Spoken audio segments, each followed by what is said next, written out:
and good evening. Welcome to Syncretism here on Critical Mass Radio Online. Another Friday night. Just waiting for Santo here. I got Tony on the board. Tony, how are ya? Oh, rushed off my feet as usual, doing 100,000 things at once. Yeah, it's terrible it is. Yeah, it's been one of those days, just non-stop inundation, crazy stuff, and all good though. Yeah, it's getting. Literally, I've been having to take myself away from the computer just to get my head clear. You know, it's that busy. You know, I contact with a lot of people all day, every day, and yeah, you guys are doing pretty good out there. Oops, I forgot to send out this promo. There it goes. Okay. Anyway, so I'm just going to keep my eye on Skype here and see when Santo is ready to jump in. He's showing online now, so I'll just pull him into the call, so he should be there. So there we go. Man, a few words, unless of course you ask about your chart, and then try and shut him up. Absolutely. So we'll see if he's there. Go ahead. Yeah, I was just going to say, guys, for those of you that are listening that patch into the Synchronicity chat show, chat room, should I say, we're doing some changes to the site, so I know it looks a little different than it usually does, but we're halfway through the process of changing or fixing, should I say, the damage that was done. And so it will be back to its glorious pre-hack state, but we're in the middle of working on it, so if it looks different, now you know why. Cheers. Oh, I guess the clocks must have changed, Santo. I was not aware of that. Maybe you guys jumped ahead or something, because it's we're rolling here, 7 o'clock. Yeah. Wow, it's 10 a.m. here. I was waiting for 11 a.m. Well, sorry about that. Yeah, I thought it was going to be the same for you. Nothing changed that I know of. Did your clock change? No, not that I know of. I'm confused now. It's Saturday. Daylight saving normally happens on a Sunday, and we're still on daylight savings time. So weird. That's weird because last week we were of course running an hour later, so I guess that would have been 11 your time, but that was only for the month until UK readjusted into the Greenwich Mean Time. They jumped ahead on Saturday night. So that might be what it is. We rolled back and anyway, yeah, so I guess it is, sorry about that. Oh, I love this confusion with clocks. Oh, it's tough enough having a big planet and 24-hour clock running and without having them jumping it all over the place at different parts of the world, you know? Anyway. That's what happens when you live under a Julio-Gregorian calendar, Kate. We become slaves of their time zones and all of their dictates, really. So thankfully that's going to change very soon. Well, it's already changing, you know. How do you sum that up? Again, it's still very difficult to put into perspective that which I know I get to see every day, and I know you and Tony get to see changes on a daily basis. So we're rolling it out. Yeah, it's getting tough to keep up. I got to tell you, it really is. But so you're okay to go for now, or? Oh yeah, for sure. Okay. I'm glad to be on with you guys. This is my element with you guys because we speak the same language. So I consider these shows R&R. There's no effort to them. It's just kind of sit back and okay, what's going to happen next? And it's always something amazing. Absolutely. It's just catching up with the magnitude of what's just happened, for the end of the week type thing. It's incredible. Yeah, so what have you guys got to report? I've got loads of stuff. Did you see the meeting of the BRIC nations in South Africa and the billions of dollars they're going to pour into a new currency so that they can squash the bloodthirsty Swiss system of the American dollar, a currency that is owned by no nation but is owned by bloodthirsty pedophile oligarchic controllers who love to see nothing but holocausts and sacrifices and death and vaccinations and murder and poisons and blackmail and authority. They believe in authority somehow. I don't know who gave them the authority, but they want to, harvest all of the fear so that they can have authority.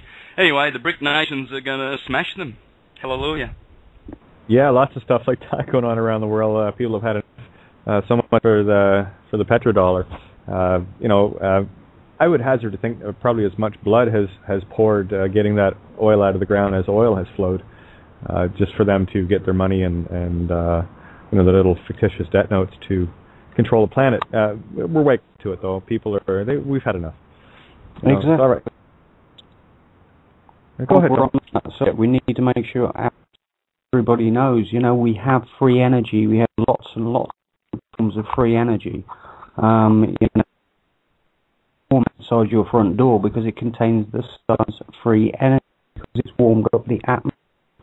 So, we need to get people up to speed with this. Water, hydrogen and oxygen are too much explosives on the planet.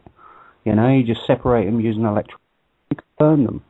There's magnets. Free energy is a magnet as well. It's an imbalanced magnetic field. It basically, all the energy, as long as the magnetic field is out of balance, it will rotate because it will never be able to find its balance, and that can generate energy from turbines and all sorts of things. There's lots of different forms of energy out there, guys. We don't need this. Gold's in abundance. If you want to go there, it's all over the surface of Mars. Again, we can prove this stuff. We can show you the information that demonstrates this. So the whole thing's based on corrupt, pardon my French, bullshit. We need to get that across to the people. People need to be aware of it. Oh, Tony, you had me at bullshit. Yeah, and that is not French. That was English. Pure, perfect English, and with such a proper accent, no less. Absolutely. Yeah, absolutely is right. Now, where was I going to go on that? Yeah, just having a basic scope overall this week. Lots of neat energy coming out. Contacts out the yin yang. People I'm getting emails from and messages and whatnot from. I've been tuned into us for a while, or they've been tuned in, and then of course tuning into us, and apparently our no holds barred, no bullshit kind of radio sort of works with them. It's like I like to think that we say everything that everybody wants to say, but doesn't have a radio station to do it. So we do, and so do you now. Isn't that cool? So you can call in at 661, good segue, huh? 661-467-2401, and of course you can Skype in if you want to chat, because it's just a phone call. That's all it is, right, guys? Yep, absolutely. Anyway, so Santo, carry on with. You had the BRIC nations. Yeah, I did catch up on that. I know that the Asian nations basically gave the U.S. currency a boot, and they're going to work things out amongst themselves. So much of that one world currency thing going on, eh? Yeah. I'm going to share a couple of great vids for the people to check out. Joe Rogan, the American War Machine. 9 minutes of pure. I mean, that guy he's got his head on properly. Joe Rogan can decipher the bullshit, just like George Carlin and Bill Hicks. Great comedians, and Joe Rogan is just right on the money. There's another video I'd like people to have a look at about the offshore accounts that have been discovered. Have you heard that? Well, I know a lot of stuff's getting exposed fast and furious, and just one comment on Joe Rogan. I love Joe Rogan. He just, no bullshit. Here it is, guys. What do you think of them apples? Make a pie. Yeah. Yeah, Joe's good. I like Joe. He pretty much spews it out just as he feels it. He spews it, and it's beautiful.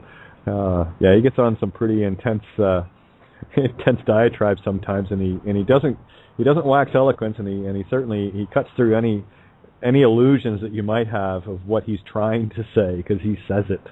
Anyway, tell us about. Hey, there's a happy story, Santo. Tell us about the accounts that got exposed. Yeah. I'm going to try and find the video. In the meantime, the one about the BRIC nations, please have a look at this video. It's 6 or 7 minutes long.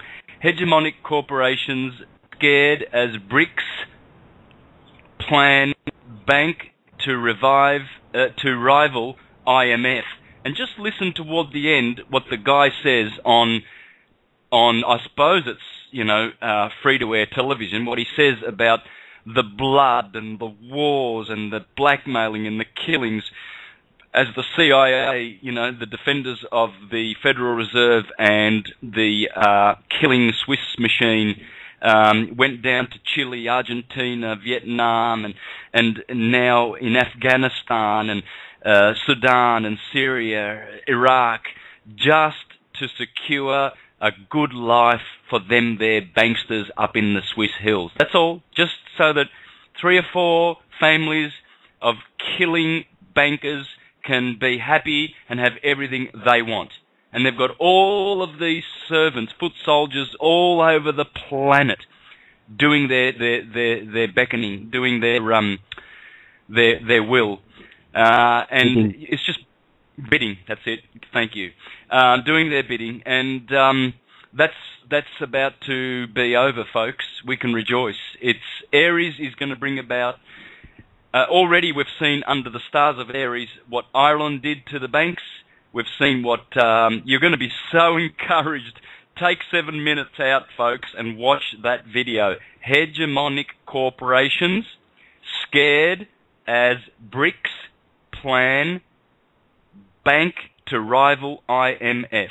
Now, BRICS is spelled B-R-I-C-S, and I imagine that the S stands for South Africa because you've got Brazil, Russia, India, China, and S would be for South Africa, since it was in South Africa that this meeting was held. And you will see hundreds and hundreds of heads of state and very, very powerful men who are concerned about the blood spilling on this earth and what the elites through the IMF and the World Bank are planning to do to us so that they can continue to hold us at ransom and control us. So we can be very, very happy that BRICS is out there. Very happy. Absolutely, yeah. Sorry, I muted and was trying to get there. I figured Tony would jump on that right away. Yeah, to be honest, I've been too busy with all the other stuff that I've been doing to do much research today. It's just been absolutely flat out, it really has. But yeah, I was going to say, if Santos knows a bit more about that, I'd like to hear it myself. Yes, absolutely. That's one of the things that I've been finding a lot lately is, while I'm conversing with people, the research, I'm not able to do it at the level I was doing it. Listen, it's more important to me right now to connect people and make sure that they know that they're all part of this, and that's kind of how I see my role in this, and I get a chance to see that and experience it firsthand, so that people, when they tag me, it's like, oh, she responded. Of course I did.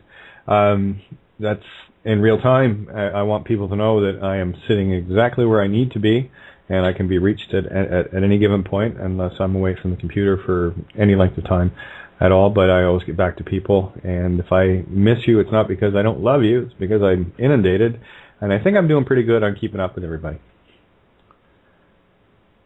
Absolutely. Right, I've got the video fixed. I went into the history, and it's a 6-minute video. Again, offshore bank accounts, thousands of names released, investigation. Check it out, folks. Be encouraged, please.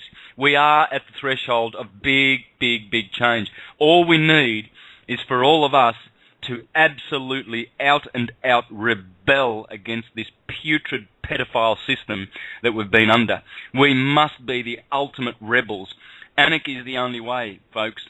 It's absolutely the only way. Peaceful anarchy, self-determination, because we are gods, and we are going to allow God to experience God unhindered, because these entities have told us that we're not God, that we're something stupid that needs to get a 9-to-5 job and work called a job.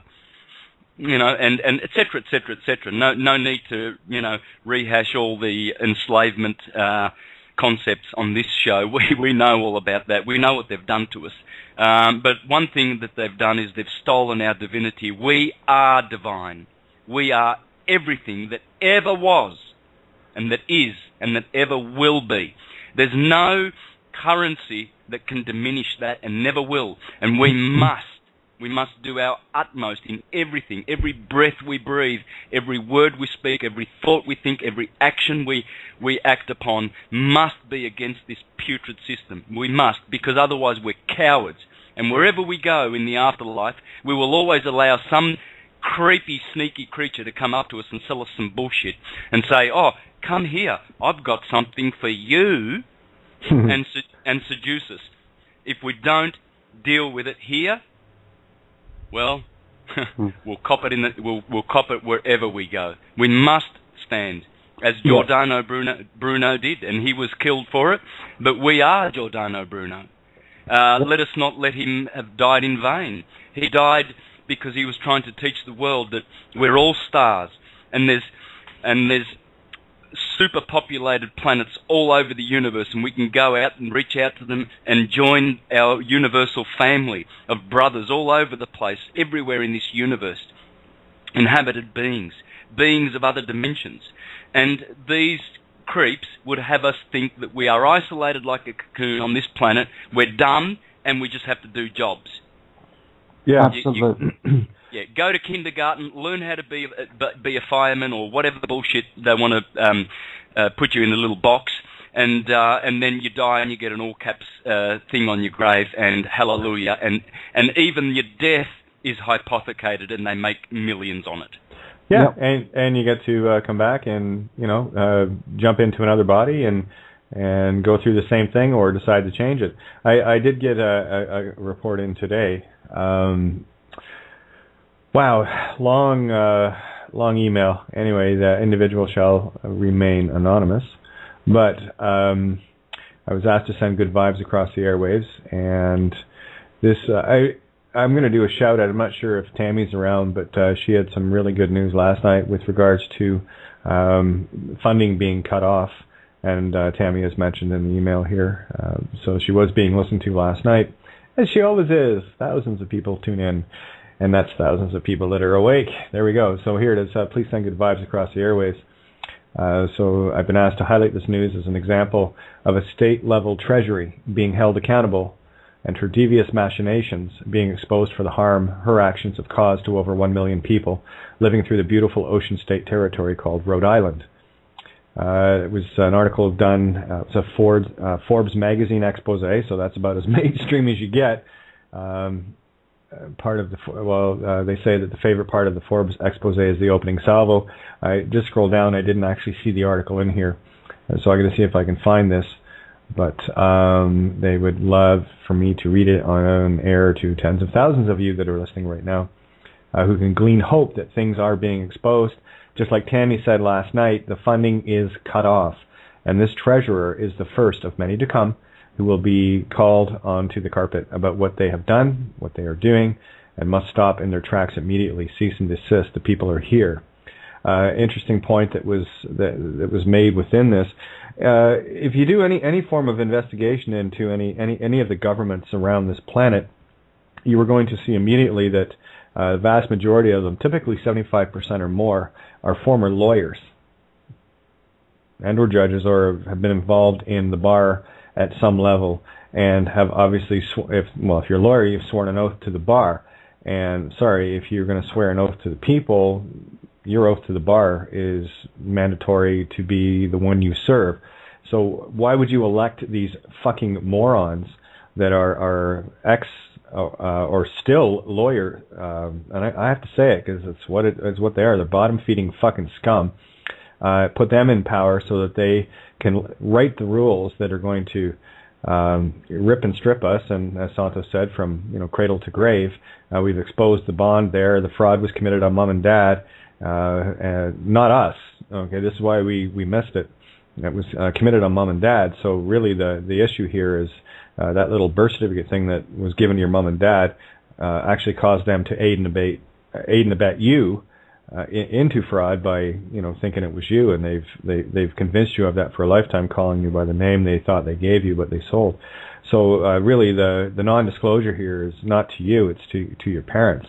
The contract was never disclosed. So I think if anyone has any issues in court, you might want to bring that up first, as far as the fraud that was perpetrated upon your mom and dad, because the only document these wankers, these lawyers, government, whatever you want to call them, bar society members, the only thing they gave you was an offer. You might as well get a DVD offer in the mail as get a birth certificate.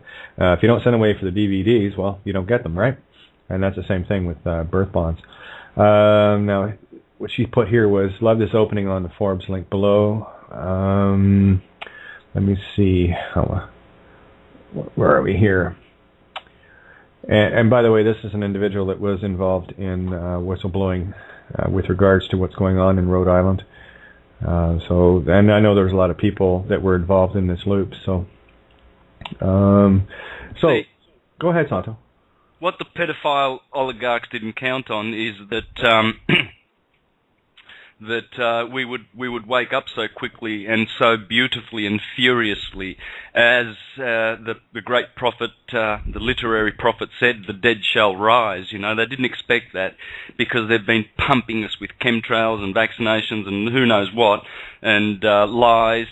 And so they didn't expect that, but what they don't count on is what's coming next.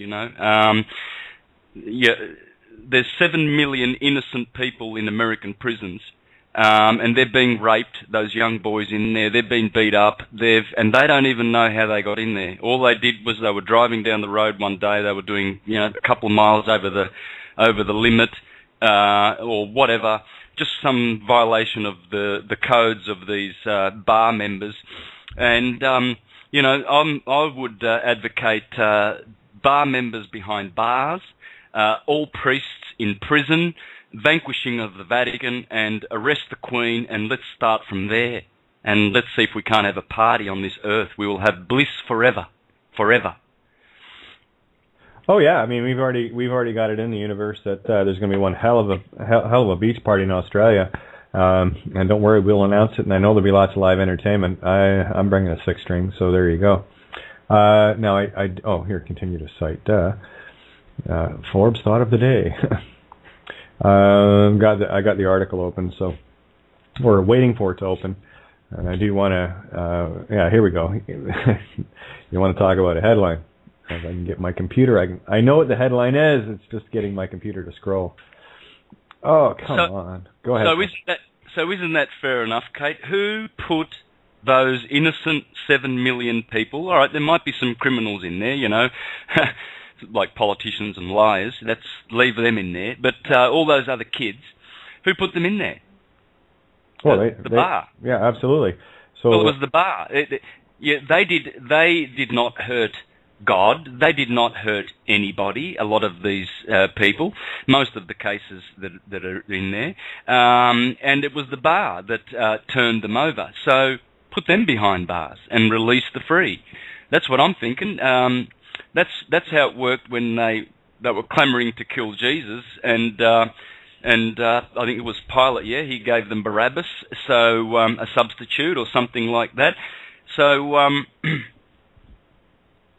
Well, they used deceit and people trafficking schemes.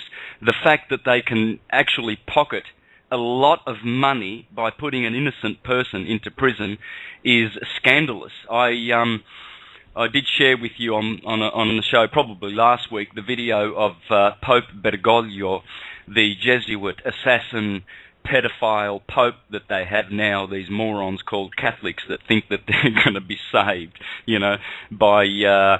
by supporting pedophilia. It's pretty unusual, isn't it? Nowhere in the universe can you be saved by supporting a mafia gang of criminal banksters who are pedophiles, known pedophiles, protectors of pedophiles, and people rock up at Easter to listen to those bastards spew out their vomit from the Vatican. Yeah, my God, is this planet fucking stupid or what? Exactly. We're living on planet dumb, man. It is dumb beyond words how dumb people are. These people ought to be there's oh god. I know. Don't get you started. No. I can feel the love though. I mean, the bloke's wearing a scarf with the satanic picture with horns on both sides of his jacket. He's got a fish hat which is representing the Dogon, and the chair that he sits in has got an inverted cross which is all satanic. You know, Luciferian or whatever you want to call it. It's not good stuff. You know what I'm saying? Get it already. I mean, look into his eyes. I mean, I just wonder how they're still allowed to keep choir boys. It's like going to these illegal chicken, where the roosters fight each other to the death, and you slap the guy with a fine, and you continue to let him to keep roosters. Yeah, well, again, it goes back to we had Janice Barcelo on there Tuesday night, and they were talking about, hey, listen, we're not just going to pick on the Vatican guys, we're going to pick on everyone. You're a monster, we're going to bring you out in the light and go, hey, look at you. You know, typically... Janice is quite nice. Yeah, absolutely, she was very nice about it. You know, the bottom line is, like during circumcision, the memorial ceremony, the rabbi, after removing the labia clitoral hood off the male, and that's what it is, by the way. That's where the divine feminine was stolen from the physical male at birth, and that's why this has been propagated so much, because the male can never experience true connection, love, without that. So there you go, guys. All you guys who got circumcised, you had your divine feminine sheared from you at birth. So that's just one little angle. And what she was saying, too, is these guys, once they do the shearing of the divine feminine, they suck the blood. And I forget how many she said, kids that in her area, whatever, I think it was on Maui or whatever, had ended up with genital herpes as a result of this. Yeah. We're talking days old, and here's a child. Not only did that male child have the divine feminine sheared from him, and any ability to connect physically in a love fashion to have children. Not only that, that's not bad enough. Let's give him herpes. Let's make sure that it's something that child has to carry through for the rest of their lives. And there's your fucking religiocosis chosenitis fucking idiots. And they're all queuing up to drink that baby's blood, man. I mean, come on. Exactly. You can't make this shit up. Think this is right.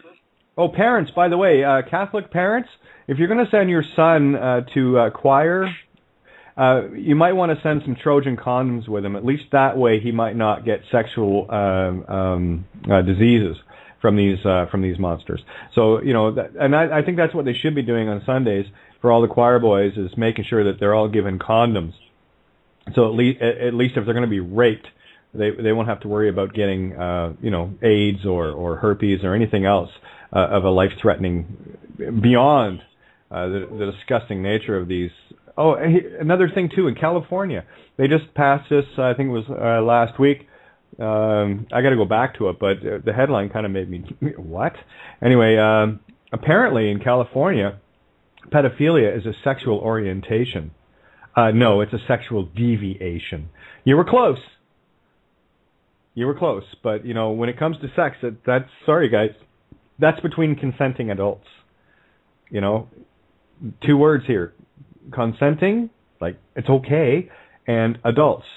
I'm big enough and old enough to make my own choices. Yeah. Sorry, not. Tell you what, ask a 5-year-old what sex means to them.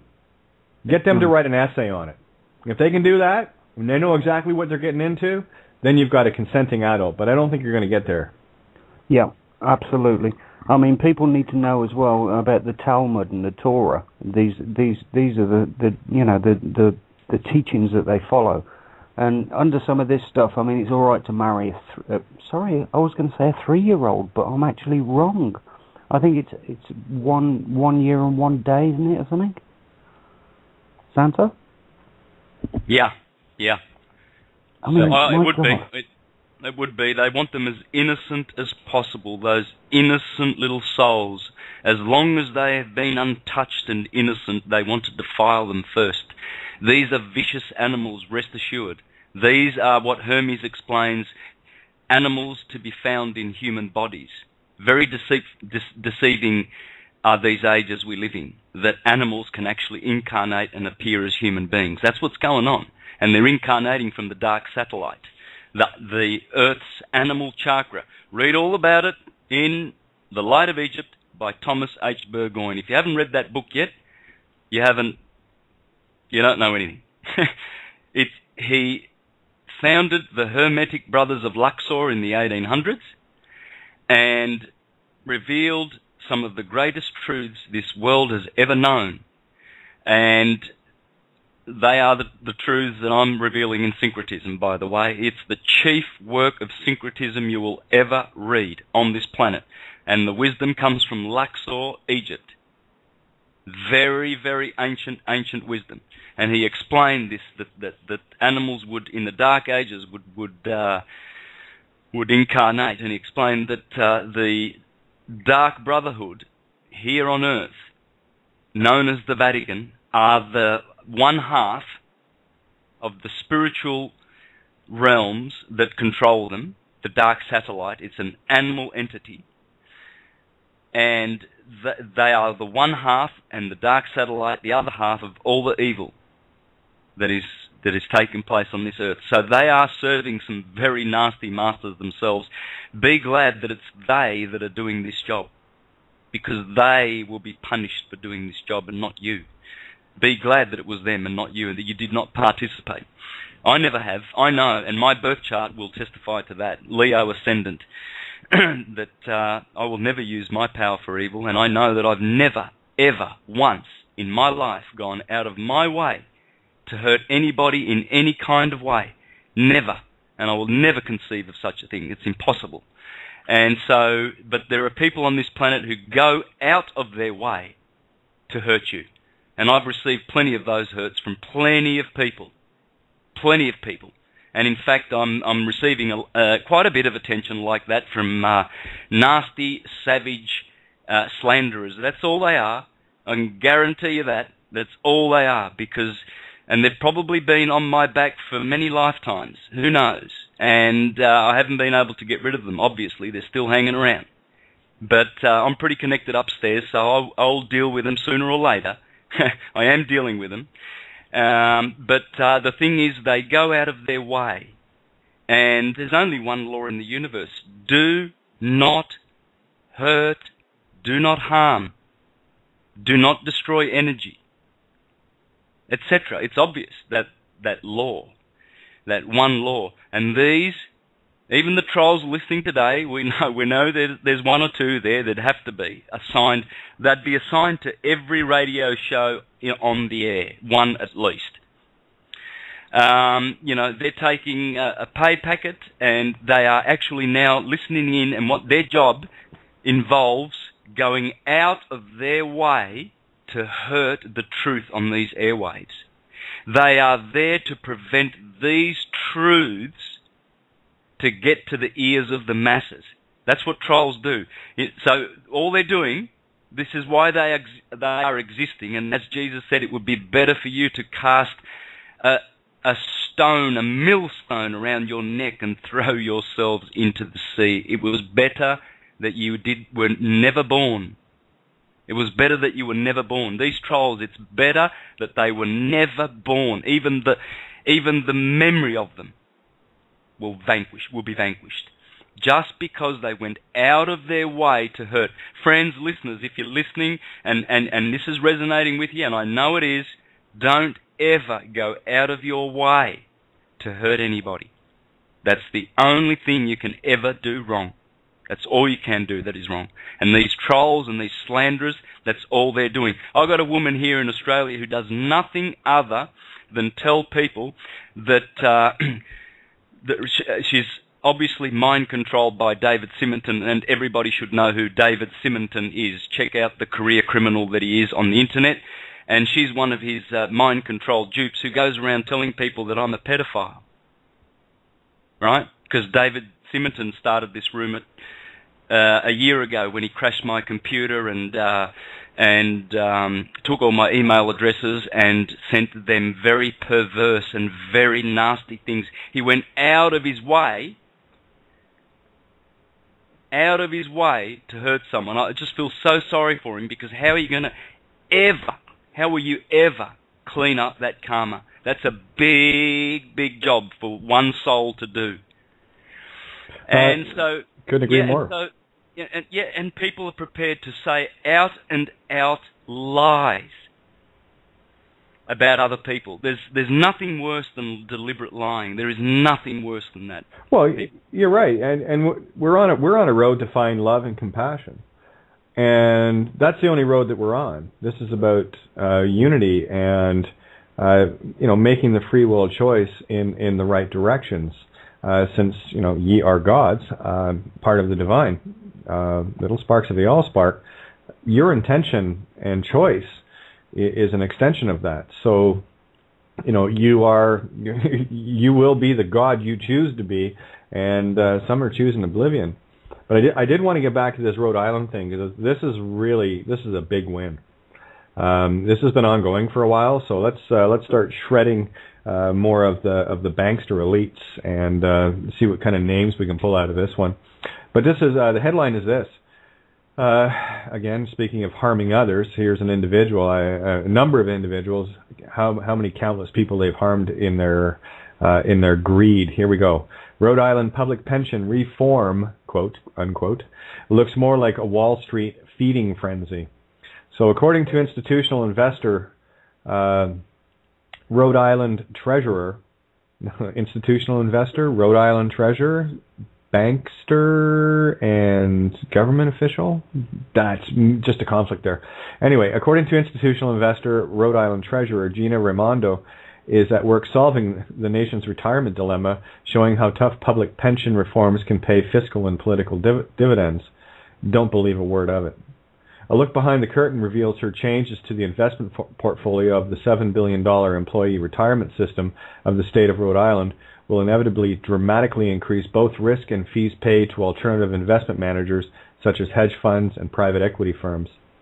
There's no prudent, disciplined investment program at work here, just a blatant Wall Street gorging, while simultaneously pruning state workers' pension benefits.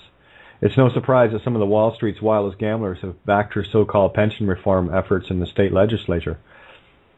Former Enron energy trader emerges as a leading advocate for prudent management of state worker pensions. That's more than a little ironic. So what's happened to date in Rhode Island is unprecedented in public pension history, and, given the myriad risks involved, should be setting off alarms. A little-known money manager hired by the state's pension to manage a paltry $5 million succeeded in getting herself elected as state treasurer. That means she's now responsible for overseeing the entire $7 billion. So essentially there's been a coup. The Foxes, money managers, have taken over management of the henhouse, the pension. And to make matters worse, she's an unproven veteran of the alternative investment industry, the hallmark of which is a profound lack of transparency. So here are more concerns I've identified related to the state's pension that should, in my opinion, be keeping Rhode Island taxpayers and state workers participating in the pension awake at night. Right? So there was a lot more information I'd read on this thief earlier, about 2 weeks ago. And I think she's taken a salary of $250,000. Or there's a lot of crazy stuff going on around this. But what effectively you have there, and I'm going to go back to the email just for the Cole's notes on this one. Where are we? Okay, well, I actually did what I needed to do there. That was it. Get the word out. So anyway, yeah. Well, one of the things that, if you actually wanted to solve the financial situation, here's how we do it, guys, right? We were talking about this on another show. If we legalize hemp, we can actually solve the financial crisis. Because, all we got to do is start manufacturing hemp. We can produce fuels, biofuels out of it with no problem at all. All the papers, the fabrics, the textiles that you could possibly imagine. And we can also build composite fibers that are 10 times stronger than steel and lighter. So, sorry about that, but we've just solved the financial crisis. How's that? Oh, that works. Oh, I forgot the medicines. Imagine Oh, that. yeah. Rick Simpson. Yes, Run definitely. from the cure. Oh, and I was saying last night on Tammy's show, I've been talking with someone regarding an event that's going to be held out on the left coast of Canada around the May 31st area. It should be in that date range anyway. So I've been asked to MC at it as well. And if you're going to be anywhere in the North America area around that time, Santo, you're more than welcome to come up and hang out with us. I'd love to. Yeah, hang out for a weekend or so, and yeah, that would be good. So anyway, so we're still working on some of those details about getting me ferried across Canada,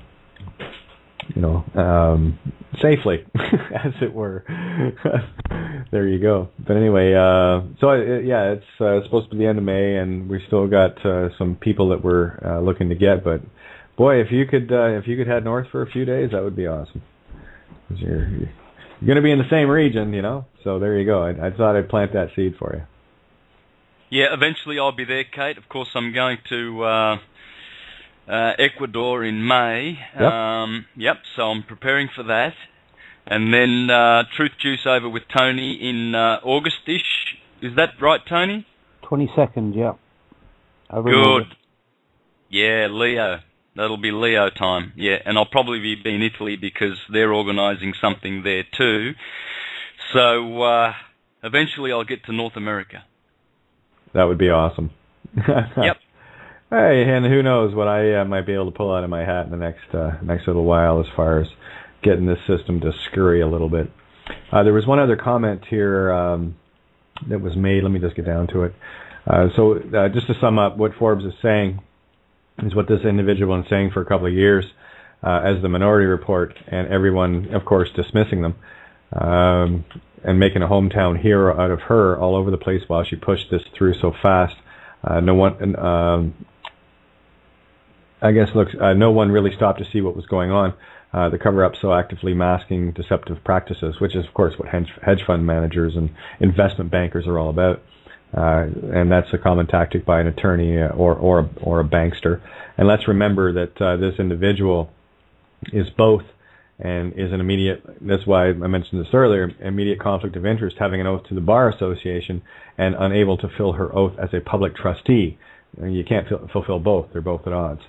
One is to enable the people, and the other is an oath to make the money for the members of the judiciary. So they're conflicting, absolutely. And the last quote here was, can we, the people, at least have an honest conversation about that? And I think that is probably the most important thing. For those that still think that they need to vote, remember, you're voting generally for a lawyer. What are lawyers and judges all about? Making money for what? Their society, called the Bar Society. And they put themselves in positions where they can fleece you. And if you vote for them, you can't bitch one iota. You vote for them, you get fleeced by them, shut the fuck up. So there's your elections. How's that work? Does that work for you? Works for me. Yeah. Hey, while I'm on the subject of videos, changing the subject again, Ken O'Keefe, you've heard of Ken O'Keefe, of course. Oh, yeah. Yeah. Iran is not the threat. We are. American patriots, rise. That's Absolutely. one to look at. That's one to look at, and I've got another one. I'm just posting these on Facebook. I get the best vids sent to me from people, and I post them on because they're just amazing what's happening. Hollywood, there's a bunch of cowards there called actors, big-time cowards. You know, like Angelina Jolie and Brad Pitt, idiots who are promoting UN agenda killing concepts around the planet and making it look like it's nice. Get into Roseanne's America. Roseanne Barr's the only one's got balls in that place. Have a listen to her interview. Roseanne's America -interview with Roseanne Barr, and support her. I would be supporting her, sending her love and energy because she's got a voice and she's using it. Yeah, it was a great interview she did on Russia RT television. Russia Today Television. Yeah, it was a beautiful interview. And she came out and said, she even brought up the MK Ultra mind control effects that are going on in Hollywood. Another little note here just came in from Laura, and this one I saw it, I think it was yesterday. She brought this to my attention. 600 fast food workers went on strike in New York City yesterday. So we must manifest ending any added lack for those already lacking. So there you go. So people are standing. If you can get 600 fast food workers to go on strike, come on, guys, come on. Stop building their guns. Stop building their tanks. Stop building their Humvees. Stop building their missiles, their tools of death. Because if you work in one of those factories or affiliated with any of those companies, you are guilty of anyone that is harmed and killed using them. Yep. You have an obligation. Absolutely. And they know it. Accomplices. Absolutely. You cannot work in one of those filthy places making warheads and all that shit. That is disgusting. What have we become? How did they brainwash a whole nation of great American people, to build such a disgusting military-industrial complex? More than, I don't know what percentage of Americans are actually working in there, and just because they feel that they need a job, they're being, blackmailed, they're being forced. This is conscription. This is labour management, slavery. Call it what you will. It's wrong. It's mass trickery, Santos. They've tricked everybody into actually into acquiescing with this system. It's incredibly, it's incredibly, what's the word I'm looking for? It's incredibly clever. Insidious is the word you're looking for. Absolutely, yeah. But if you're paying you're paying taxes, you're paying for bombs, bullets, troop movements, wars. Do you know what I'm saying? And this sort of stuff. And this is the point. There are growing numbers of people that are saying, I'm not going to participate in terrorism, because that's what it is. If you're paying for all of this stuff, you're paying for the war machine. You're paying the bankers and the industrial military complex to keep it up. You're complicit. You are part of the problem, not part of the flipping solution. And this is where people have got to wrap their brain around. Hang on. Yes, it's what you are doing. You're upholding systems that are destroying all of us. So you've got to begin to understand that, and that's what we're here helping you, trying to do, We're going to be doing it in some greater amounts shortly, but when Syncrenicity is up and running, we'll start to explain exactly how this is being done, who's doing it, and we'll be giving you lessons on what you can do as an individual, apart from just getting the word out, which is just talking to people. You need to spread the information to people that don't necessarily know about it. When they know about it, they're going to know that they are complicit in it. Or when they know they're complicit in it, maybe then they'll think twice about doing it. And that's the point. It's information. It's consciousness. We can't keep this thing up. It's coming down and it's crashing down. Like the Pope, like the Queen, the system's had it. It's just a case of let's bring it on quicker. Yeah. Rather than later. And again, it's the little things, what you were saying, Tony. Absolutely, it's the little things. When you're going shopping, you say you go to the local food processing sales center called a grocery store. Stop buying products like Coke.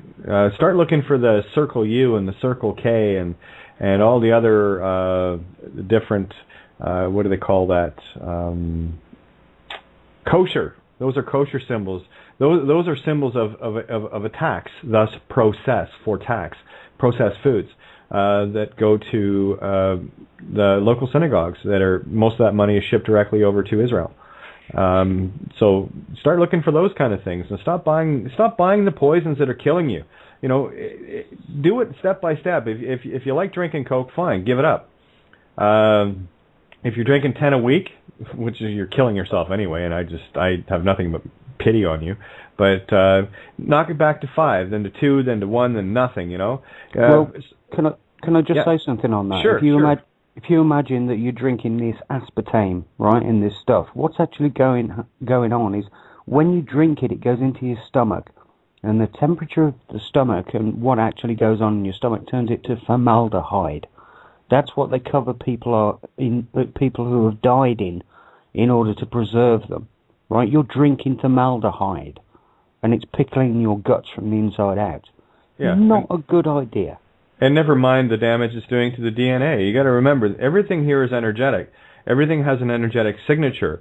Everything that is being created to mess that DNA up. I mean, you've heard many people on our shows, Janice, Laura, both Karens, and the list goes on about the damage that gets done to us on every level, physical. And one of the things, you've heard me mention the body being called the meat stick.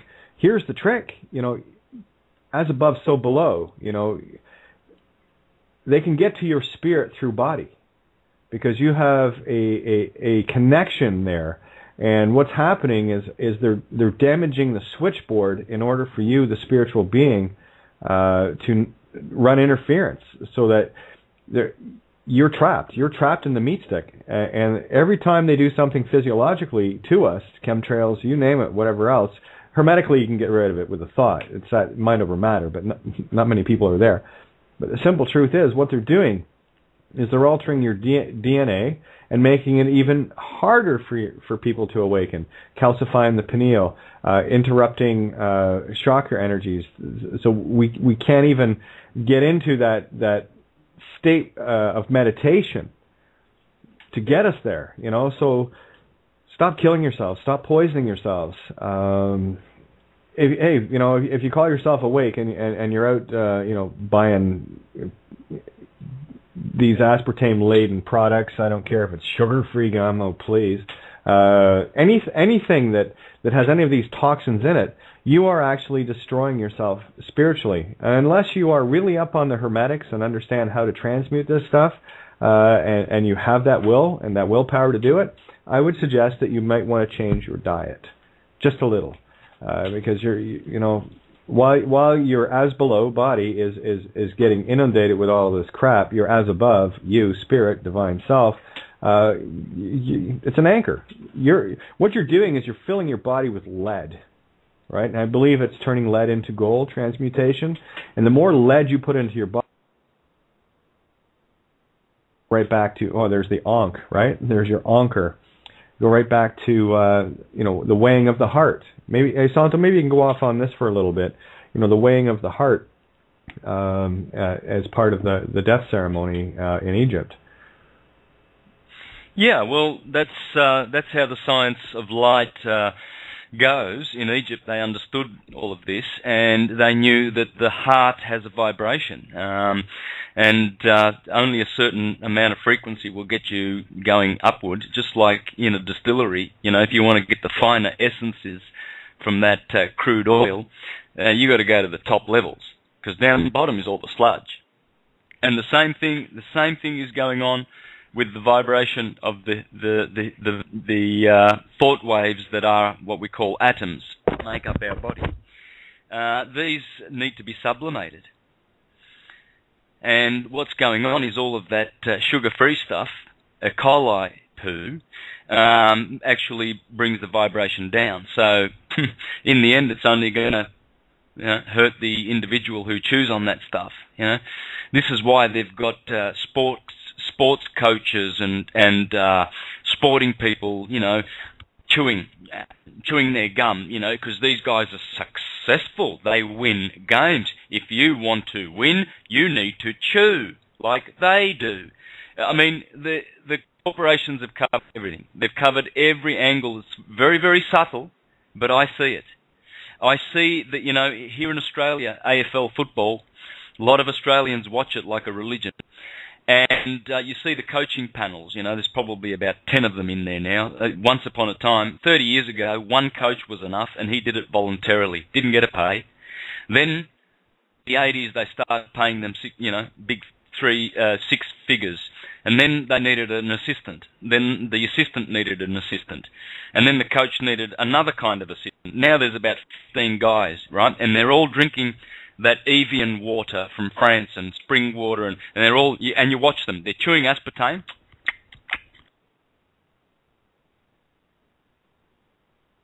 They're all chewing out, and then the camera goes over to these idiots, and they're, chewing poo, and then they're drinking fluoride in the water, which is also full of poo. And the labels always facing the camera, so that people, automatically just make that connection to the brain, and they want to chew and drink that fluoridated water just like their heroes do. And it's so subtle, but you see it going on, and it's cheap, it's cheesy, it's disgusting, and it's got to be stopped by we the conscious. Yep, all conditioning.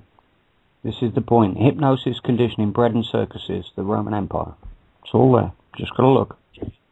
Yeah, what's that coach of Man United called these days, Tony?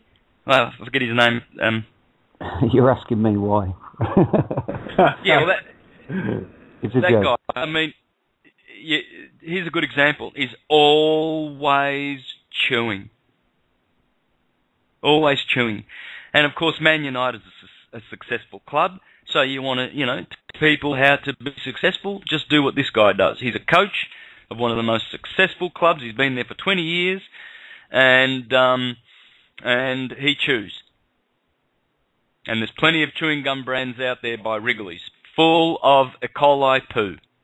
Get into it. Tastes great. Hell, they even named a stadium after Wrigley. Wrigley Stadium over here, baseball stadium. And of course, their bread and circus zones are, they're not small. They're, 30 to 50,000 people stadiums, and some up to 100,000 for football games. It's absolute madness. Absolute madness. Yeah, crazy. And there's also other areas to this, guys, as well. While we're talking about stadiums and while we're talking about these modern day, what was the Roman word? Colosseums.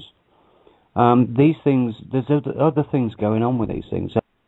They do everything for multiple reasons.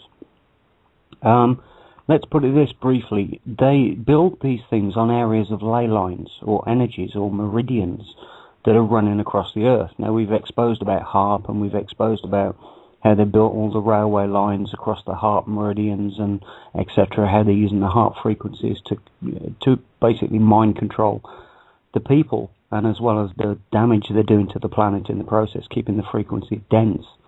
But these stadiums are put on key positions. They're like where ley lines cross over. And it's all the energy from all the attention, where attention goes, energy flows. And all the attention everybody in these stadiums is giving to the footballers is being manipulated, fed into the energy grid or the meridian system of the earth, and used to keep the consciousness of the masses low. There are many esoteric things that they're doing that have been hidden, and they've been hidden for good reason, because if you were aware of this stuff, you wouldn't be, number one, partaking in it, and number two, you wouldn't bloody allow it in the first place. And that's why everything is that's why they've put all of this stuff into place, and it all works together for their purposes. It's bad stuff, but we've got to face up to it in order to know what's wrong with it so we can fix it. Yeah, and that's an important point you're making there too. Again, you can refer to this as fear porn. What this is exposing it so that we can find the solutions. And the solution is very, very simple. And it's only contained within you, and you got to figure this out for yourself. I can't help you, and no one can help you. We can share information and try to get to the same conclusions, to the same resonances, if you will. But it's finding the compassion, finding the love, and to see how you can transmute that energy. I was discussing with a friend earlier today regarding. We opened up with pedophiles, so let's have a look. We're dealing with some very, very degraded beings that, some are pure psychopaths. Some are humans that have been, altered in DNA levels, and that could be generational to the point where they've got a broken calculator. Say the number 5 is stuck down, they're punching in all the numbers thinking they're doing everything right, but they always get, any equation, say the 5 is child, anything with, 5 in it that's broken, they will never get the right answers. So what it really is for me is about exposing it and getting people out into the light, because you want to talk about a shock raw. Okay, well it's time to jumpstart these people. That kind of energy jump across universes. So and I've said it many times. There's not much point in walking around beating up 5-year-old retarded children, and that's effectively what we're dealing with. We're also dealing with Cro-Magnon. remnants of Cro-Magnon with no prefrontal lobe. So they have no ability to love or have compassion because their brains aren't functioning properly. They don't have the tools inside their heads. And you'll notice a lot of these guys out there, they've got very flat foreheads, and that's you'd be surprised how many of them you'll notice. And these are the ones that have no sense of compassion, no sense of love, and never will, because they're completely incapable of it. They're spiritual, if there is anything spiritual about them, cannot connect. And they're basically running off pure meat stick. And that's dangerous. And that goes back to Thomas Burgoyne, what you were saying, Santo, about animals getting elevated wrongly into human form. And that's what we're dealing with here. And there's lots. Well, not as many as you think. It doesn't take that many. One rotten apple will destroy a barrel. So what we got to do is start sorting out the rotten apples and putting them out, out in the sun. End of story. For me, it's exposure, getting these people out, and the ones that can be helped will be helped, and the ones that can't, well, that's where they can go hang out with the rest of their bar buddies behind bars. Just a thought. Yeah, absolutely. Time to be active. Certain ones think, oh no, it's best to run off into the hills, love and light, and just wait for the universe is going to bring love and light and everything's going to be okay, and they don't want to touch anything negative. Well, that's pretty irresponsible, because there are ignorant people that would be blessed by our insights and our help to help them out of this mess, because they have no idea that they're in the mess. So, it's about getting your hands dirty and being active in the rebellion against the evil wherever it is in the universe that you find yourself. We are here not just to observe it. We are obviously here because we can see it and know how to fix it and can help, and therefore we must. We are obliged. It's a duty. You cannot escape it. And a lot of people are trying to, sell the New Age concept of, run away and just love them and love and light and all of this crap. New Age shit. Yeah. They've also been brainwashed. Mm-hmm. Yeah, and don't realise that they are doing the bidding of the elite again, because they wouldn't. That's what they're teaching in the Jehovah's Witnesses brainwashing thing that I was involved with for 20 years. Oh, brothers and sisters, if you rebel against the government, you're rebelling against God, because God put the governments in place. And they all clap and think, oh yes, we the sheeple, we obey the governments until such time as God deals with them. Same message. The Rockefellers are pumping money into the Jehovah's Witnesses, pumping money into these gurus. You pay $600 to get front seat to listen to someone channel Zerubbabel. We need to eat. Yeah. Who are these idiots? and so then you get more brainwashed people that, oh, love and light, it's going to save us. Yeah? No, sorry guys, that ball is squarely in your court. The only one that's going to save you is you. And you bring up a very important point. For those that say, well, I've had enough and I'm just going to pack up and go somewhere else. Well, thank you for, people that do that remind me of the Monty Python film when they're attacking the castle, and of course they start launching stuff at them, and instead of saying retreat, they go run away. And sorry, if you were part, let's just say if we're incarnated into a certain area, you're there for a reason, and you're shirking your responsibility and your mission.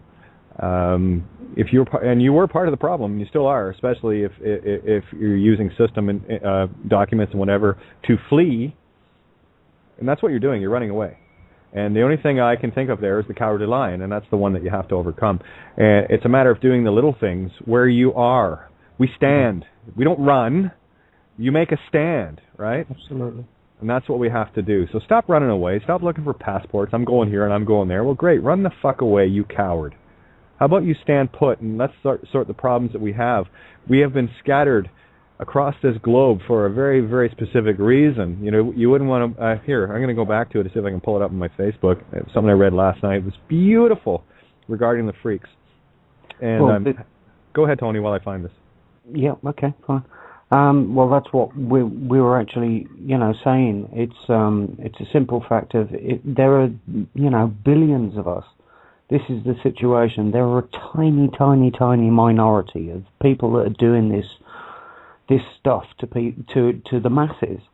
So, how do you think if you had a billion of us stood on one side, and you had 100, let's say, soldiers over the other side, who do you think could look at who and run in the opposite direction?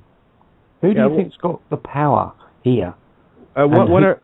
Tony, I do want to interject there because I want to make sure that we're calling out the right people here. Okay, it's not the few that are doing it to us; it is the few that are making us do it to each other. Yes. Okay. Okay. Well corrected. That's the point. We are allowing it and acquiescing to it, which is our problem. And that's the point. All we need to do is recognise that problem exists, and then we'll stop doing it, and then we change it all. And we can do it overnight. We can do it straight away. As soon as we get to a position whereby we recognise what's wrong. And that's basically where I'm going, We just got to recognise, okay, that hurts, I best not do that anymore. Stop banging your head against the wall because the wall's not going to move and it's going to hurt your head. You might want to walk round it. Yeah, absolutely. And the thing is, the only thing that you have to do is if you want to solve anything, this is what worked for me. If you want to solve anything, the first thing you got to do is you got to look in the mirror and say this: I am the problem. And then you figure it out from there. As soon as you sort yourself out, you're going to start looking at yourself more and what you're doing and how you're interacting and causing chaos, and then blaming everybody else around you. We're very, very quick, and we've been well indoctrinated into doing it. We're very, very quick at blaming somebody else. Flat tire, kick the cat. That whole mentality, it's been literally bred into us. So here we go. The freaks shall inherit the earth. Pay attention, guys. This is to all the freaks out there. And may you stand, right? The freaks shall inherit the earth. Decades ago, many sensitive people began feeling the shift. We could see into life's pattern and know, at least vaguely, what was coming. Remember when we were the freaks, when society stared at us like crazy people let loose in the streets? Have you realized yet? We are becoming the new status quo, caring about the earth and all her creatures, pursuing spiritual awakening, connected with the power of magic and manifestation, working with energy and subtle forces, healing through the heart. You are not alone anymore. Someone told me, there's only one shaman per village. We are spread out to saturate the world with this new consciousness. It is vitally important to connect with other modern shamans, to ground yourself in this new reality, to be reminded that you are not crazy. Together we are lighting up a pathway to a beautiful future of peace, prosperity, and joy. A world where the heart and soul are the beacons we are guided by. So to my sister sensitives, don't ever doubt your gifts or your value to the world. I'm grateful that you, personally, have survived the challenges to hold up your own light for the world. Bless you, sisters. Thank you for sharing your light. Your day is dawning at last. Divine Feminine awakens, guys. It's here. Mama's back. Mama Isis, she's back. She always was there. You can find her in the first book of the Bible, Gen Isis. Because it all begins with her. It all begins with her magnetism. And everything after magnetism is electricity, duality, this fictional world that we live in. So we need to go back to magnetism. She's got to come back. And we've got to cross the Red Sea back into the Promised Land, folks. Get out of the left brain, into the right. That's where Isis is. Left brain is sinister. Sinister is sin. And you know what happens to sinners? They are just people who insist that they want to stay in that left brain exactly how they've been educated. Enlightenment's over to the right, folks. You got to cross the Red Sea, the Corpus Callosum. It's red. Yeah, there's a beautiful word you just used that is, again, hooked on phonics, right? If you insist anyone do anything, you are actually passing judgment. Right? Look at the word, insist. What is assist? You're creating blights and poisons upon others. So how about we just start trying to get along? I think that would work better. You know, I don't resist anything. I don't insist anything. All I can do is share my experience, and that's it. There's nothing more to it. You do what you want. All I can talk from is the experiences I've been through, and learning the things that I would do and the things that I would not do. And we've all done things that we would not do again. That's the whole joy of learning truth, because in finding that truth, you have uncovered the other half.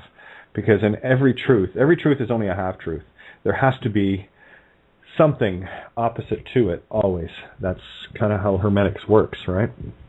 I've been delving heavily into the Hermetica again with the Kabbalion, with the webinars, and it's actually very, very nice going over it again in such detail. And I got to tell you, it's I haven't read it for a while, and it's a whole new book again. It's a whole new level of truths and half-truths and all the rest of it. So, and I posted it before. I'll probably post it again tonight. It might be a good idea for people just to sit down and understand that we live in a mental universe, and that which you put out is what you're creating. That which you speak, your voice, is your ebb and flow spirit. And what you say is what you are, is where you live. That's your home. So we need to change our speak as well, from saying, well, I can't do that, and I don't do this, and I won't do that, and start turning it into a positive, because you are literally programming your DNA. Tony, you can touch on that with that Russian study. Yeah, absolutely. I mean, the majority, 97% or around there, is turned off. The Children of Winter was a book that was released, and it looked at what they did when they took, I think it was 40 children, and isolated them from any effects, any social interactions. There's they let them go feral, basically, and some of the things that these children could do with their DNA automatically reactivating was incredible. And again, I'll post the link in the chat room here. But you're talking teleportation, you're talking telepathy, you're talking telekinesis. The list goes on and on and on. And it's not just one study. If you look at China, what children in China are doing, they've got if you do some research on the Chinese children that have got, basically, they've been born with superpowers because the DNA is reactivated. Again, it's not just one. I'm collecting from lots of different studies. In German studies, they took a whole group of pensioners, and they played music that was from when they were 30 to them, and fed them food of good quality and stuff like this. And what actually happened was they started to age reverse. They started to get younger again. There's loads of this stuff that's out there at the moment for us to be able to get hold of this information. And what it comes down to is reactivating your DNA. I noticed somebody posted in the chat room earlier on about vitamin D from sunlight. Well, what's actually happened, when I was a boy, when I was a child, the sun used to be yellow. The sun has changed from yellow to more white. So what's happened, the frequency of the sun has changed. So whereby where we used to get more vitamin D from the sun, we're not getting so much. But it's turned to a different frequency. And the frequency of white is actually re-encoding or reawakening our DNA. So there's so much going on, but you wouldn't know any of this unless you've looked into it. And that's the problem. The majority of people don't look into it. They're too busy at football or watching the TV or drinking Coca-Cola and pickling themselves from the inside out. That's the problem. All we are saying is, look, the information is there. All you need to do is look at it. We've done the hard work for you. Santos, Kay, and I, we've all produced works that you can get these things and go and look at them in your own time when you've not got to run the kids to school or go to your 9 to 5 and all that sort of stuff. Turn the TV off and educate yourselves. But this is the point. We can help you, but we can't do it for you. And that's the point. That's what I think I really need to get across. Yeah, couldn't agree more. And again, it's the little things. Solutions. Let's get some solutions out there. They quote law enforcement unquote looking for grow ops. We'll make the planet into a grow hop. And I'm talking, take any seeds, hemp, apple seeds, any kind of seeds you can think of, excuse me, and start planting them everywhere. Food trees, vegetables, just, for what it costs to get packets of seeds or whatever, just start. And I'm talking, go through your parks, go through everywhere. And I don't care. They can make all these pretty flower arrangements and all the rest of it. Throw a fucking a walnut in there to grow. Throw apple seeds. Throw whatever it takes. And if they're gonna try to take down individuals, well then let's go super luminous here, and let's make this entire planet back into what it was, an Eden. With you didn't have to worry about going to grocery stores because everywhere you turned there was food. You didn't have to worry about that. You had a chance to live, and that's what we're getting back to, where we can start reconnecting with each other. Everyone that contacts me, it's like, thanks for friending me, and I says, well, of course I'm going to friend you. You're family. Why wouldn't I? And these are the things that I've adopted for myself, that resonate with me, and I can't say it profusely enough. And the information that Tony and hopefully myself, and of course Santo with astrotheology, what we can bring to the table, and all the guests that we can get in here, including the listeners that call in, this information is invaluable, and it's a way to start doing things. People cannot, not everybody can do what we have done, and I'm not saying that we're different and special. We have a different mission. That's all. This is what we do. Everyone has a mission, be it big or small. It doesn't matter. But the beginning of the change starts with you, and it can't start anywhere else. You can't look outside of yourself. Never mind turn the TV off. Trash the damn thing. I hear people bitching about, BBC TV licenses. Well, what the fuck you doing? You call yourself awakened and a truther? What are you doing fighting in court with that? Just get rid of the damn thing. It's the easiest way to do it. Instead of, I'm going to go pick a fight. All right, well, there you go. What's a TV giving you? Bullshit. Carrier waves, 60 hertz cycles, program. It's nothing but a tool of mind control. So get rid of it. Get some of the garbage out of your diets. Start, pick one meal a day and make it healthy, and start getting into the mindset. Start changing yourself. Start looking at your mirror every night and saying, did I make enough change today? Start taking responsibility for yourselves. And that's why system treats everybody like fucking children, because that's how everyone's acting. We're too busy walking around figuring out, well, I need to get this gun so I can protect myself from that asshole. And that asshole saying, well, I need to get myself a gun to protect myself from that asshole. Who's winning there? The gun manufacturers. And look what we've done again. We have given away our energy to those that are creating things that we use to kill each other. And the guys, Santo, you said earlier in the show, the guys that are sitting up on the hill in Switzerland are sitting back laughing. They're laughing. They're going, look at the kids. They're killing each other again. And how much did we make on that one? Yeah, for the listeners, please check out the YouTube video called The Pharaoh Show. I'm going to be interviewing this guy who presented that 1-hour documentary. He went around filming all the Templar properties of the Bankster pharaonic bloodlines that run this planet with bloodshed. And he went around filming all the sites and explaining how they do this, how this pharaonic bloodline of pedophiles are running the show. And we're just sitting back and, sharing in the stock market, and doing commerce and supporting all of their products. I mean, not we, the listeners on this show, but that's the world that they've produced. Awesome. Yeah, I actually just got a little note here from in one of the chat rooms. Love and Stuff client just said, yeah, the Pharaoh show is excellent. And she just saw it last night. So there you go. I mean, no resonance there, huh? And we have to be solution oriented. We can look around. It's so very easy to look around every day and see so many problems. That's what the illusion is designed to do, to keep you thinking in a problem oriented existence. What we need to do is start becoming the solution within. And I'm going to drill this home until this planet snaps out of it. You, I, we are the problem. We need to sort ourselves out. There is nowhere else you need look.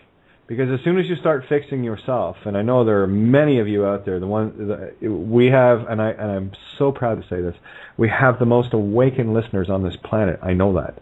I get the emails. I get the Facebook messages. And I know you guys are making a difference. I'm preaching at the choir a bit these days.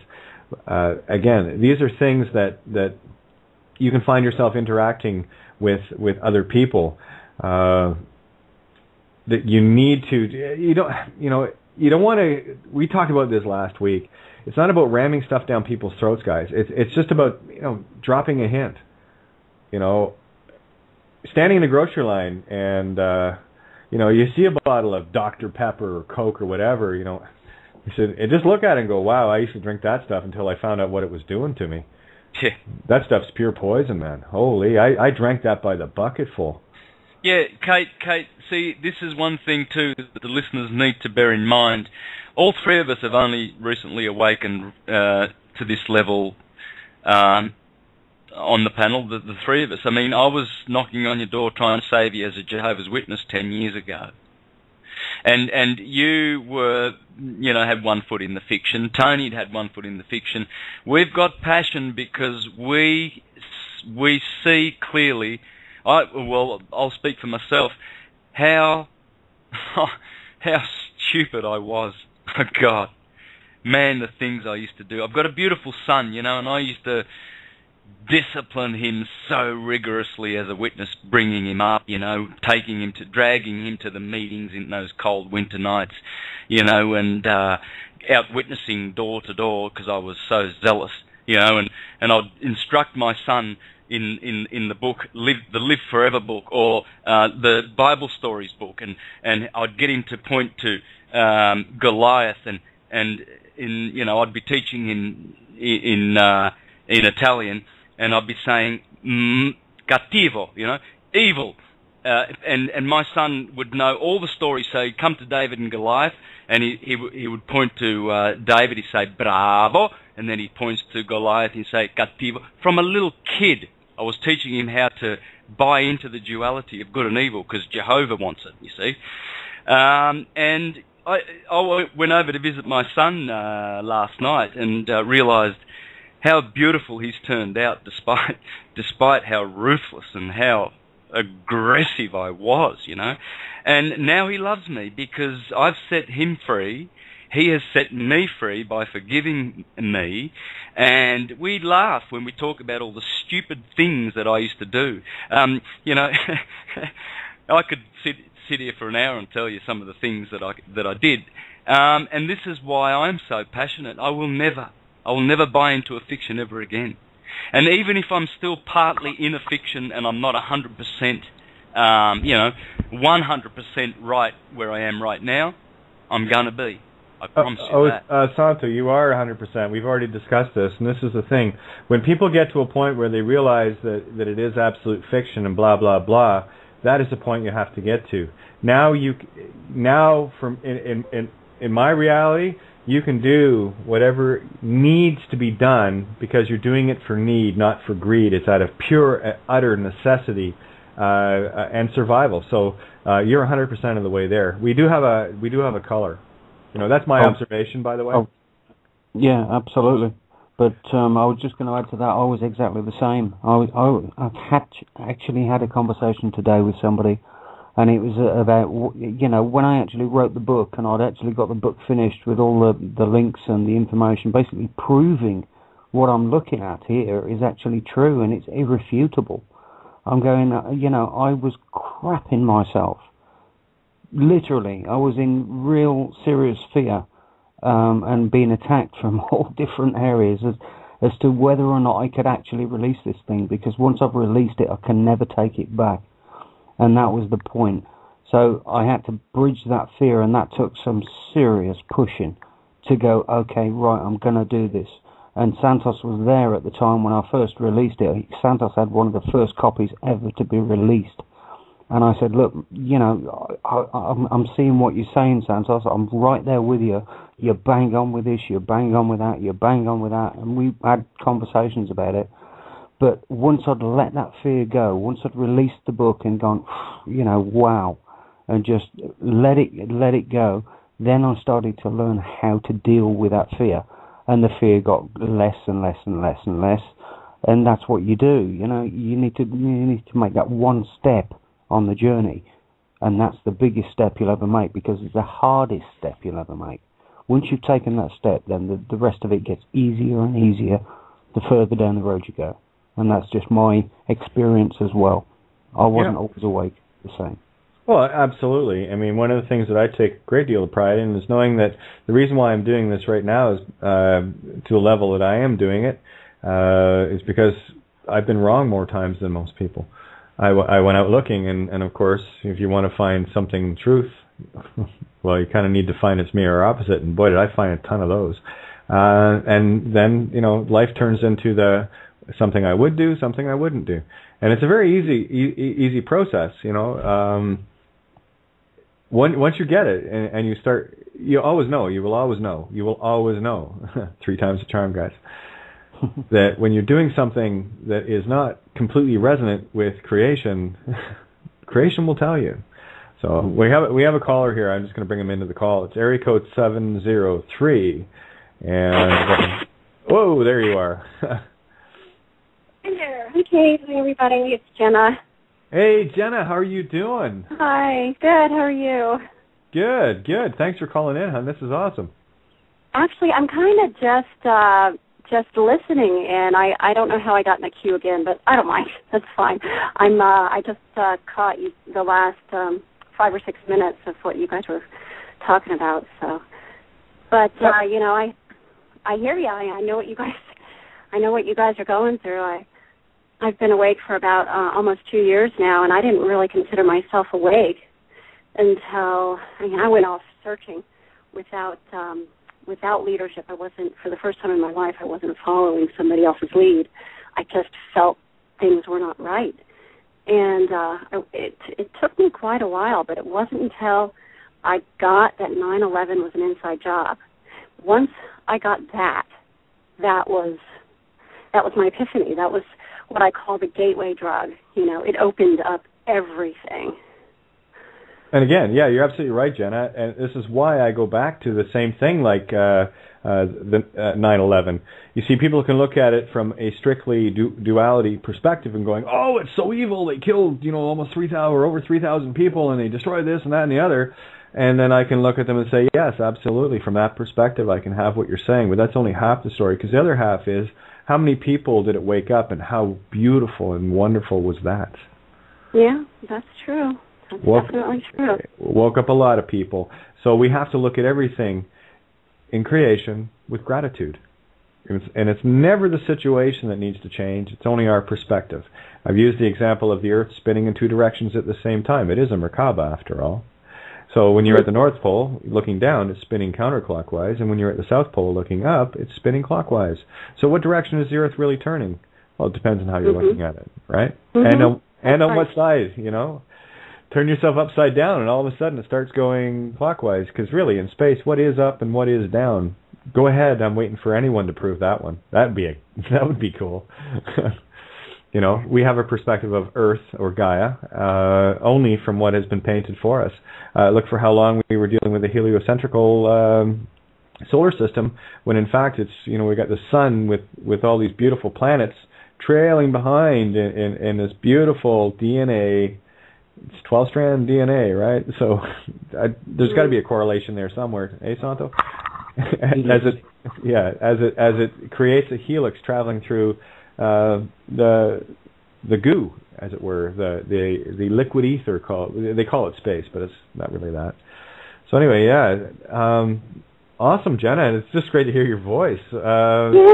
What other? You got any questions? We're pretty much wide open tonight. We didn't come into this with any topic per se. Just kind of it's literally an R&R night where anything goes. So what's on your mind, hon? Well, it wasn't really. I wasn't planning on talking to you guys, but hey, I'm in, so why not, right? Right. Well, I got to tell you, after listening to Denise the other night with you, Kate, I have been kind of struggling with my own guilt. And Santo was just talking about how he was with his son. I have a 7-year-old, and I circumcised him. Of course, yes, it was the best decision I made at the time. I was completely asleep. But I feel so bad about that. Well, and many other things that I've done as a parent previously. The last couple of years, I've been a really good parent, very conscious parent, but I still really, that one gets me. No, I totally hear you. And the first show I did, I mean, I was in tears most of the 2 hours. I didn't say much. I just let Janice go because it was those realizations of. But again, we were dealing with information that was inaccurate, and of course, we, being the loving, compassionate, trusting souls we are, would never expect, a doctor or a, someone that we are supposed to look up to in our society to create such a heinous crime against us through a deception. So in that light, it balances out. So it's not about and I understand the whole guilt thing. It's not. It's about awareness now. These are things that will not happen again. And with you or with me or with those that have been involved in the awakening, there are so many things now that we've grown up. And it's like look at us. I'm the same way. Look at us as 5-year-olds in our adult bodies, trying to work within a grown up world, working our way through all the deceptions and everything else. I'm still amazed that anyone woke up with the amount of effort that was put into the program.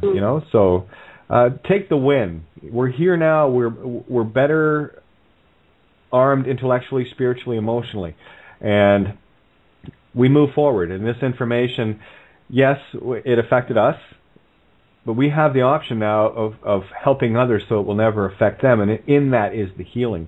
And again, it's I forget who I think was I forget who I was talking to about this, but they literally had a sit down with Kim the other night. They were going to have a sit down and talk to all 3 of their boys, and explain to them what happened, that they were unaware, and again, that becomes a healing, and that miracles happen in that awareness. So a beautiful point, Jenna. So again, when we realize things, don't take them for what they are. Don't wallow in them. And I'm terrible. I'm a songwriter. I do, right? But so I work my way through it. The important thing is to see it move on. That's all.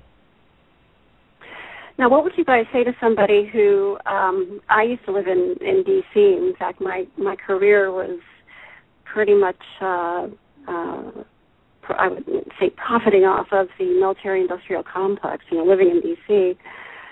And when I woke up, I had to get out. And I moved to a small town in North Carolina, and I'm in the Bible Belt. Out of one war zone into another, huh? Yeah, it's totally different kind, but yes, exactly. And did I lose you guys? You're breaking up there, Jenna. Keep going. Oh, okay. Yeah.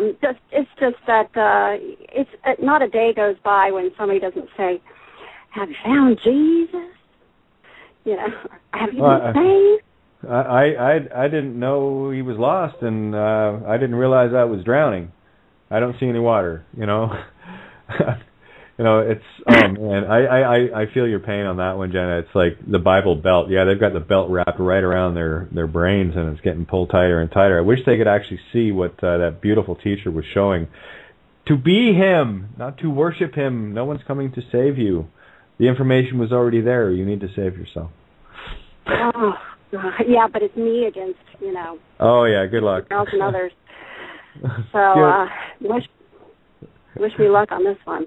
Well, see, I'd wish you luck, but I think you got your work cut out for you. Hey, you know what, kiddo? They'll awaken when they awaken, and there's not much that we can do other than just plant seeds and be the example, be the light, and just know that wherever we are, all of us individually, we're exactly where we're supposed to be right now. All things for a reason. It is up to us to find the reason. It is up to us to see what changes we can manifest, because we have the greater responsibility.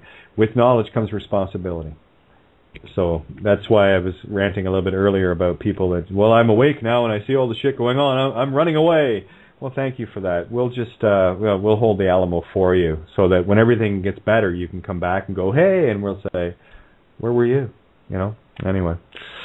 Yeah, don't run away when we need you. Go ahead, Jen. Where are the other guys? Where'd they go? Oh, they're just sitting back, letting me rant. So Santo. Okay. I was actually just going to comment on that. You said exactly the right thing. They don't run away when we need you. And we're also talking to the police and the people in the armed forces. Don't run away. Don't quit. Don't go and hide in the corner. You know what I'm saying? We need you to help us deal with this situation. And the same goes for everybody in all these other professions as well. We need people to run the electric plants. We need people to continue on until we can change things and put them into a perspective, into a different system that's going to work. Don't go quit. I mean, God bless you for thinking, that you were doing the right thing by, obviously quitting the military situation is completely different, because that's pretty much obvious. But what I'm saying is we still need people to run machines, we still need postmen, we still need bus drivers, we still need people to ferry food backwards and forwards. So don't quit. Just be aware of what you're doing. And that's where we need to start ourselves off from. Just look at what we're doing and then say, right, okay, is this good, is this bad? And then we can change it from the inside, not from the out. Bingo. Works for me. Hey, we got another caller here, so you got company, Jenna. You ready? Yeah. All right. I leave my open, so don't hesitate. Why do you guys always wait till the last half hour to call in? Call the beginning so we can have this beautiful conversation, coffee talk kind of thing. Coffee talk, I love it. Coffee talk. All right, area code 774. Your mic is now hot. Questions or comments? Hey, how you beautiful people doing? Jeremiah here. Yeah, I was going to say, I know that voice. Good to have you. It's good to be on. I just came on the last half hour as usual.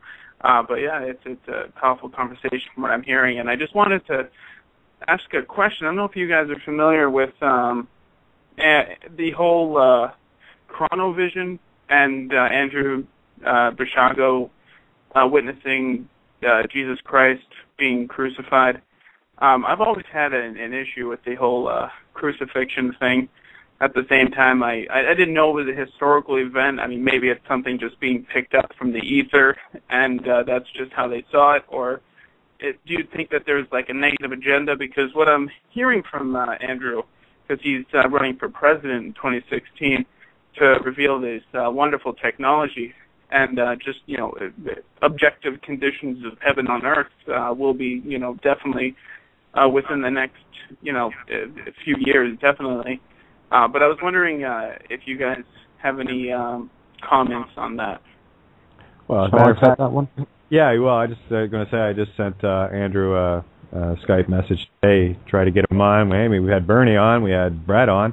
Might as well get the whole crew, Laura, everybody. Andrew. Yeah, and of course I have to put a call into Barry. Alfred. Yeah. Chris Darrell. Barry, yes. Yeah. That was a joke. Yeah. I thought it was funny. And we got another caller in at 401, so I'm just going to open up the mic anyway. But, yeah, take that one, Tony. Yeah, absolutely. I've looked into Andy Bisaggio's stuff. There's some incredible stuff there. And I've spent a long time, I would say probably about 3 years, going through his stuff, at least 3 years, and cross-correlating it with other bits of information, other pieces of the puzzle. There is definitely, absolutely, categorically a lot of truth to what's been going on. And I go through it in the book. Again, I look at the Vatican chronovisor, the time travel, the holographic universe, the fact that we're in a hologram, as above, so below, the magnitude of the solar system that we're in, to the subatomic particle and how it actually functions. And yes, there is a situation whereby some of what he's saying is actually true. And believe you me, I can't do it in 2 seconds because it's a big issue. It's a lot of information, but a lot of what he said is going on. And yes, absolutely. But I can't confirm everything that he's saying, okay? Having looked at it, having it weighed it up, having cross-correlated it and drilled holes from every flipping direction possible, yes, and we're due to have him on the show soon. We've had Alfred Weber on, we've had Laura Eisenhower on, we had Bernie on the other night, and also, as Kate pointed out, we've had Brett on as well, and his information backs up. In fact, I actually went a bit further than Brett was prepared to go by releasing information about what they're doing with the heart frequencies and how they've tuned the metal structures on the Earth to interfere with the energy meridians of the Earth. And he correlated that when I'd obviously gone forward. But I already knew before. I don't need him to correlate it because I understand how it works. But the point is, yes, all these guys are talking about something that has been it's been put into the black programs, and it's been hidden from all of us. Now, one of the reasons that it's been hidden from all of us is because they want the Bible. They wrote the Bible a long, long, long time ago. If you've got time travel, right, technologies, then you can travel to the past or to the future. And this is the kicker: how you could write the Bible to play out all of these events in the future, 2,000 years away, without having experienced them, is impossible. So, I mean, this is just a really simple analysis, but the fact of the matter is, we have time travel. If time travel was ever invented in the past, and I'm talking billions of years, or in the future, billions of years, or in any other galaxy, billions of years away, then, and you can get access to that, you've always not only have you got it, but you've always had it.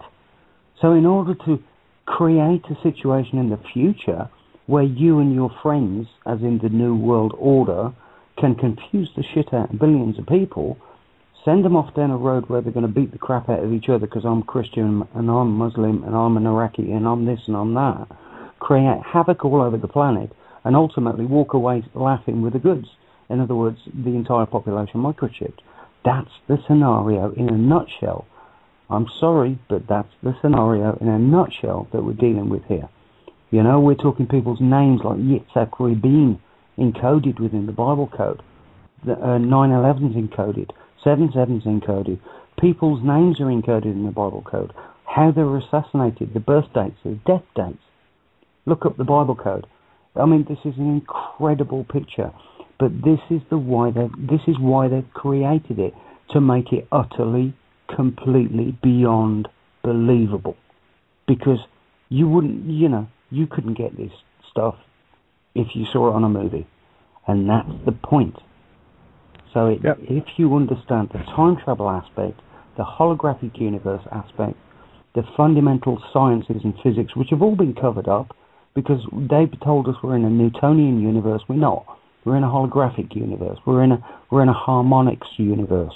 Look at plasma physics, primer fields, all these sorts of things. When you've cross-correlated all these different things, then it makes sense. And until then, you ain't going to see this on the BBC.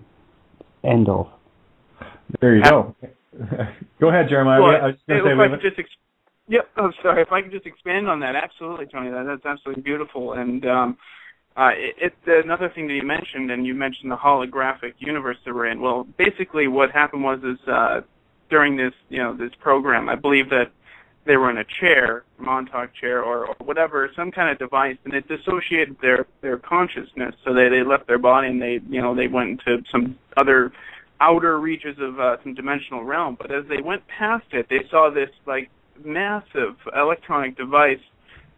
Each one that had this account confirmed that there was just something that was generating a hologram, and that's all we're in. So when you mentioned the bismuth crystals, I believe, for what you didn't mention that, but when he mentions the bismuth crystals are used as an octagonal array, and they send light through it, and the way that light passes through it, it creates a supercharged particles, and from what I'm understanding, and I hope you can expand on this because you understand this technology, is it's breaking through our physical perceptions of what we think of as the visible light spectrum, and it's breaking through that through this concentrated array of light, and it's just moving it within the entire holographic time and space. So what I'm curious about is how do they, I don't know if you know this, but how do they pinpoint certain coordinates to decide where they want to go into time and space? And I was also wondering another thing, if you could touch on this, and I know this is a very complex subject, but basically when they discovered, Ernetti and Gemelli, the priest, the Catholic priest that discovered the chronovisor technology, when they did the magnetophone with the Gregorian chants, and I know Gregorian chants are associated with the solfeggio tones, so they're very kind of like crystal, like I guess the harmonics, just like it's infinite in its capacity. So is that how they access this this kind of realm? I don't know. Well, that's why I was trying to jump in, because Tony got bumped and he came back and he got bumped again, so he didn't hear a damn thing you were saying. So I'll have to get him to listen back and talk to you direct on that one. We do. I hate when that happens. But it was beautifully put, Jeremiah, so I didn't want to stop you. So nothing was wasted. I don't like wasting concepts when they're on a roll, and you were on one, so I left you. We do have another caller here, area code 406. Just making the mic hot if I can. Waiting for Tony to get back, and maybe we can touch on that. We're 10 minutes left here. I know we're going to run past the hour a little bit, so maybe you can touch base with Tony once we get him back on the board here. Area code 406. Your mic is hot. Questions, comments?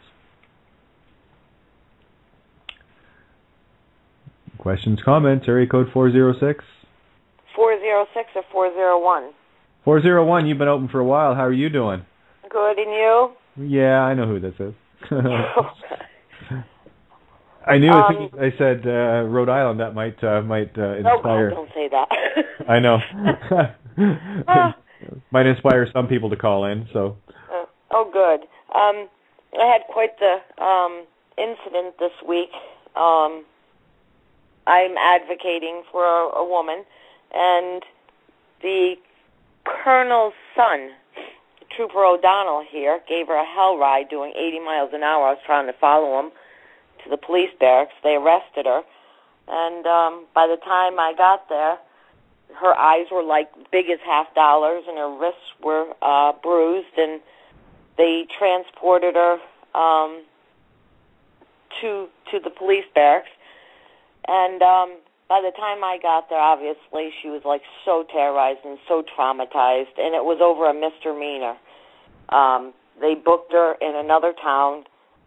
The colonel's son came down and picked her up, and I tried to follow him, and they had her over there, and they didn't know that I was going to show up. I think they thought that she was all alone and isolated and whatnot, but in the middle of the night, after she stayed there for a little while, they transported her to the Adult Correctional Institute, or women's prison, overnight, and they put her into segregation, and her court date was the next day, and this was over a misdemeanor. Yeah, it's beyond psychotic, these guys, what they're doing, and I just couldn't believe it. I was so afraid for her. She was looking at me out the back window, and I just couldn't believe. She just, they took off with her, or he did, like a bolt of lightning, and she's been afraid that they're going to kill her.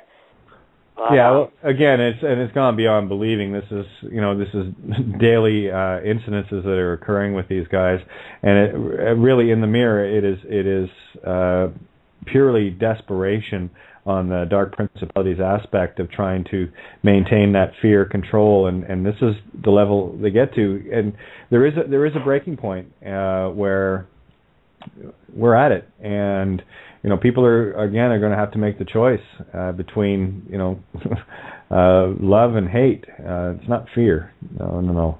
Right, and they asked her, and I got to talk to her in the interview room because I just kept insisting I wanted to see her.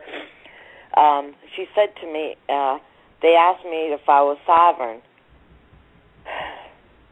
Yeah, again, it's all these buzzwords, These little robotons, these little automaton meat stick dogs that are out fetching treats for their masters are well programmed with all the little tag words that as soon as you hear this, you're allowed to shoot. And this is what we're dealing with. We're dealing with a bunch of jarheads. Fortunately, there are some honorables still in there, and I would call upon them to start policing your own little fuckwads. We're tired of. That's what happened. These two other guys came out, and I said, I questioned why he did that, and I said to them, she hemorrhages when she's stressed. And I asked them if they knew this, and they looked at each other, and I said, well, she could die in your custody, and you better be aware of that. Because I'm watching her, where she goes and what she does and who's taken her into custody.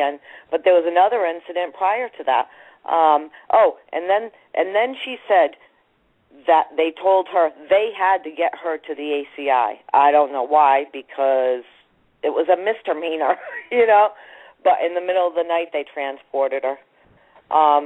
But a week prior to that, she was arrested again, a misdemeanor, a contempt of court, and they arrested her and arraigned her in Providence, put her in the car, took her to Pawtucket jail, put her in the cell downstairs, and I arrived in Pawtucket, and I went back, I got the police report, sat in my car, looked at it, and I walked back in, and I said, well, it doesn't say what cell number she was in, doesn't say she hemorrhaged in your cell downstairs, because that's the police station I picked her up, and he looked at it, and he goes, she wasn't here. I'm like, what are you talking about?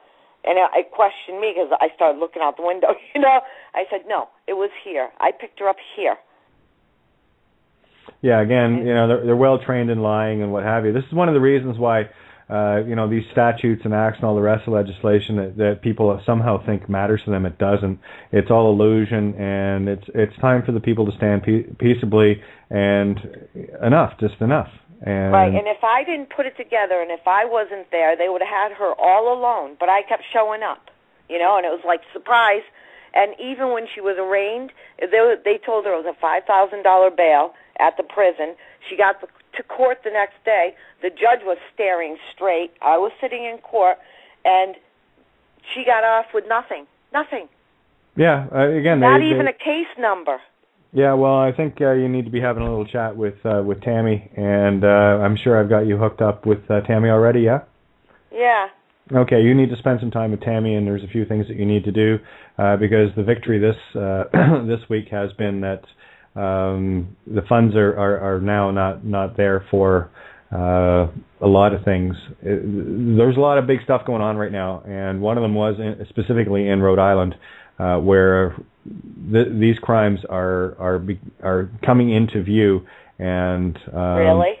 I would get you to actually listen to Tammy's show last night on Leaving the Farm. Just grab the archive from Critical Mass Radio Online. Links are all there. I didn't even know what day it was today.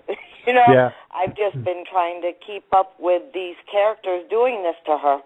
Okay, I need to jump in here for a sec, love. We're about just over 3 minutes left. We'll roll past. No. We're going to keep going. I just need to. I have formalities that I like to make sure that are broadcast live on the air. Great big thank you to Critical Mass Radio, Paul, Lisa, and the crew at Critical Mass for providing this platform for all of us to have a voice where we get our words out. And of course, every time we speak in truth, it goes into the Akashic, it uploads, and this is critical information. And if you are wanting to catch any of the show past the hour, you're going to have to Skype in or call in. But it will be in the archive generally about 15 minutes after we go off the air. So there you have it. And we just had another caller call in as well. So any other comments you want to make on that? Hello? To me? Yeah. Oh my God, I'm still like hunkered. I just can't believe this happened. You know, if you did not see this with your own eyes, you would not believe it. Well, see, that's the thing. Believe it. That's the thing, is I've experienced it, so it's not a matter of belief. It is a matter of fact. You've got a lot of these, majority at this point, as far as I can tell. From my experience, it was all of them, but I'm sure there are some good guys left and girls, but very few. The two that came out and brought me back. They stayed with her the entire time and wouldn't let that guy next to her. The one that transported her to the place. And on the way out, after I told them what happens to her when she's so stressed out, they kept asking me, well, what do you think? Does she look okay? What do you think? Does she look okay? And I'm thinking, you idiots, you're the one that has her in custody. You're asking me? Yeah, exactly, you know. One more thing, Tony, before you go, I'll let you go here. I got area code 805 is in as well, so I just want to let you know your mic is open. Go ahead. Yeah, is Santos doing any webinars or anything we need to know about before he goes dead? Yeah, weekly on a Friday, 5 p.m. Melbourne time. Yeah, Wonderful. that works into I believe 3 or 4 a.m. Eastern Standard. And where can those be found? Join at School of the Holy Science, subscribe, and you'll be notified weekly of all webinars. There's another 10 teachers on the school. Right on. There's other things coming up too with broadcasting with them. Ruth got in touch with me, so I'll be getting involved with that as well. Hey, go ahead, try and shut me up. Yeah. Look, what our sister is experiencing is people trafficking. There's a lot of money to be made on the share market with their securities and bonds and stocks. They've got bounties. They're going out there because of the bounty, guys. It's people trafficking. It's the biggest business on the planet. Yeah, I couldn't agree more, and that's exactly what our problem is. Excuse me, and we just have to stop being party to it. Yep, say no. Yeah. Absolutely say no. No contract, moron. No contract. And besides, you look stupid in your costume suit, okay? Oh, yeah, he did, let me tell you. The only other piece of advice I hand out to people, if I'm going to hand any advice out, is get rid of any corporate ID that you're going to be carrying around. If you must carry something of a government document nature, only carry your birth certificate, because it cannot be used for identification. If they attempt to use it, they're actually committing fraud. It forces their hand. You fulfilled your obligation of saying, well, this is what your government gave me. This is all I have. There you go. And that's it. Again, go back to Mark Fishman, his website, notacitizen.com, and that is the only document I will ever carry with me as a document of entrapment for those in the system. And that's it. End of story. So again, and I stand my ground where I'm at, because only one of us has to. So I know what my role is, and I'm going to stand in that one, and that works for me. It's not comfortable. It's not a lot of fun, but it works for me. Oh wow, we got a few more callers in here. So area code 805. Questions or comments? Hey Kate, hi everyone. It's Colleen.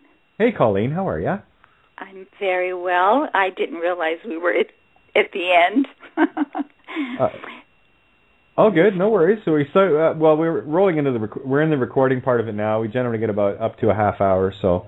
Okay. Yeah. So go ahead. Hey, it's a loose Friday night, and of course started. I figured out, Santo, what happened with the clock, with Greenwich Mean Time jumping ahead. It jumped me back, and it would to the 7 slot, which would have jumped you back as well. So critical mass hinged on Greenwich Mean Time, so that's what did it. Right. Anyway, so go ahead, Colleen. Questions? Okay. Hi, comments? Santos. Hi, Tony. Hi, everyone. Hi. I just wanted to say that every time I tune in and I listen, I always glean a gem from each time, and I think what Santos was saying brought a tear of how when he was asleep and when he was a parent and what he did with his son, and how we can all stay in compassion and know that there's always something new for us to learn. That saying that every time I learn something new, I realize I don't know anything. And when in 1982, I witnessed a child being vaccinated, or had been vaccinated, an infant, and this child screamed for 12 hours without stopping. And the new mother was beside herself, and she did not know what to do. She was just ready to kill herself. She blamed herself, and the grandmother was there, and the grandmother kept saying, I know it's that vaccination. And that child was my nephew, and the mother was my sister, and the grandmother was my mother. And I vowed at that time, when I have a child, that there will be no one touching my child with the vaccination. And 15 years later, I had my daughter, and I was having a home birth. And there was a slight complication, and I had my midwives there, and I was asked to,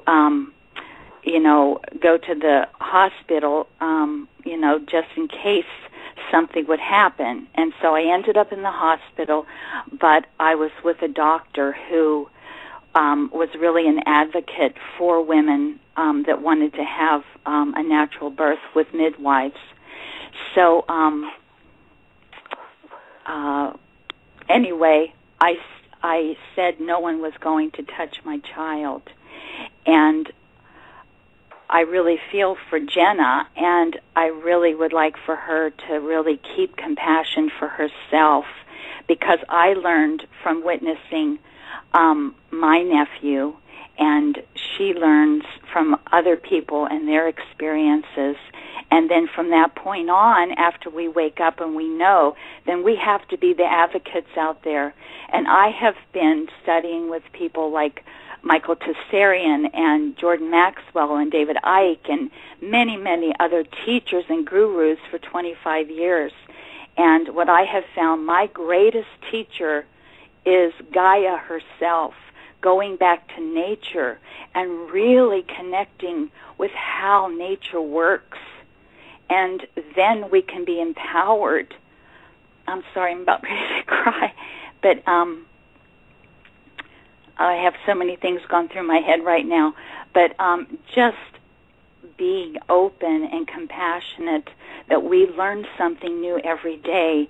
And when we call people sheeple, we were once sheeple too. So just keeping a really big open heart, and that energy that other people will wake up and they will learn too. Oh, agreed. And again, we are no longer the sheeple, and the only ones that we are focused on now to awaken are those that are the deepest asleep, and those are the ones that are stuck in the system. They're the ones we came to save. So well put, Colleen. Can I read something really quick? It's Arundhati Roy. She is a beautiful being from India, an activist.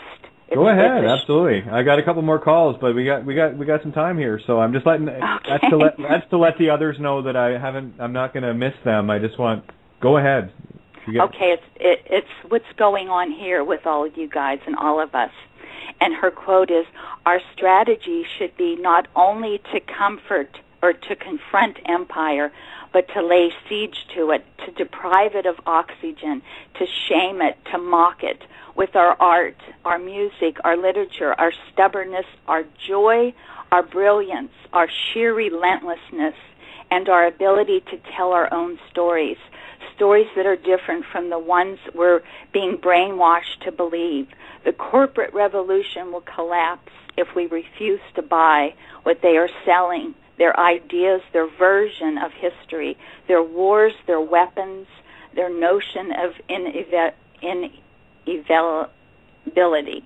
Remember this, we be many and they be few.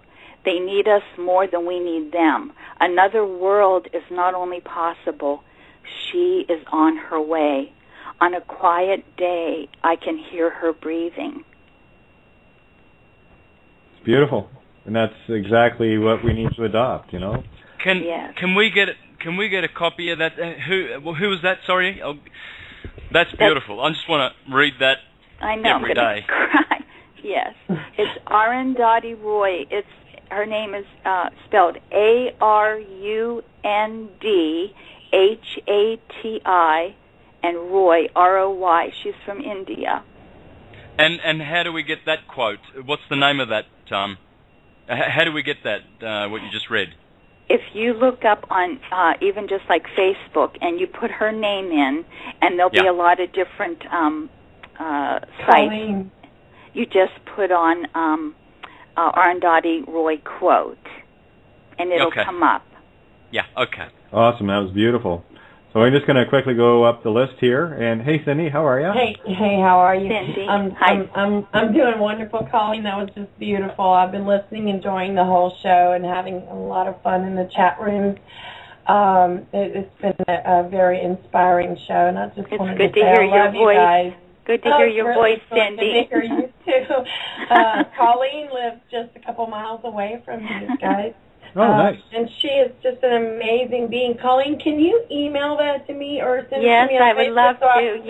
Yes. I'll post it again on Facebook too. Please do. That was Thank beautiful. you all. Oh, absolutely. I'll leave your lines open, so don't be going anywhere. So just, love you all. Okay, move along down the line if you have more callers. I want to get everybody in tonight, and we're running out of clock. So area code 715. Your mic is hot. Area code 715. Yeah, questions or comments? Who we got? Hey, how are you guys all doing? Keep up the good work. No, we're doing good. How are you? Real good. My question was about a birth chart. Okay. Would you be reading any tonight? Maybe at the end, if you're up to it, Santo, it's entirely up to you. Well, let's see how we go with the calls, because I was thinking I've only got limited time really today. I've got to do another show later on, so I was thinking of just being on for the next 20 minutes, Kate. But I think you might probably do it next week. Okay, yeah. So make sure you call in next week, and we'll definitely do some charts, because we didn't get there tonight. I think we had a few other things that needed to be brought up, and people need to know that we're winning and that they're making the difference. So. But just hang in there. I'm going to leave your mic open. Just watch out for background noise. That's all. Okay? All right. Well, thanks a lot, guys. You're great. Oh, thank you. So are you. Mirror, mirror. Ha-ha. Right on. All right. So we got area code 727. Your mic is hot. Area code 727. Yeah, that would be you. Any questions or comments? No, we were just listening. Sorry. Oh, okay. No worries. I just like to make sure. You're awesome, and you're definitely an inspiration to all of us. Well, there you go. You definitely not be waking up as much as we do. Well, I tell you, see, you had a comment. Might not have been a question, but you had a comment. That's why I want to make sure I hear from everyone. It's just a phone call, okay? It's like, hey, how's it going? So, what's your girlfriend's name there? Lisa. Lisa. So we'll put you on the spot there, huh? It always does. Right on. No, that's awesome. Any other questions or comments? You're in the call, so have some fun, guys. Go ahead. I was wondering with Santos's syncretism and astrotheology views, what was he actually connecting with the ET UFO phenomenon? You know, how do you sync that in with everything? Well, that's a good question. Go ahead, Santo. Yeah, well, I've dwelt on that. I probably don't put a lot of time into studying that, but I concur with the Hermetists and the Bible tradition that teach that we were visited by the gods, extraterrestrials, and Netho, Plato, Plutarch, all of these guys speak of these visitations and how they illuminated the human race, you know. So hopefully we will be able to embrace all of the extraterrestrial cultures like Giordano Bruno was advocating 400 years ago, and so we can we can just be the gods that we always were, and we can go anywhere in the universe, any galaxy we want. We can, have a party in Andromeda next week if we wish to, and we can all be there, and then we can go to another galaxy the week after and enjoy the whole beauty of this universe, because that's what we do. Yeah. So the ET connection goes way back, as in where do people think we got the information for the charts and how to read them and how to pay attention? Bill Donahue has some beautiful work on that as well. If you really want to see the tie-ins, just check out some of Bill Donahue's work as well, because he went into that in great length with the Emerald Tablets of Thoth and what have you. It ties all the astrology and what Santo does. Everything ties together. So these were the early teachers that brought it to us. I would also suggest get a copy of the book. Yes. Blueprints of Cosmic Consciousness, which I've put awakeconsciousawareness.com. You can download a copy of that book.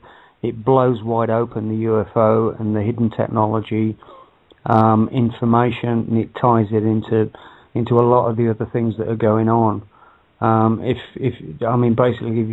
you want my take on this, what we've got is a breakaway civilization here, hiding all of this technology in order to have all of the people following various religions into a situation where they get total and utter control of the people, which is not going to happen there because we're busting that fiction.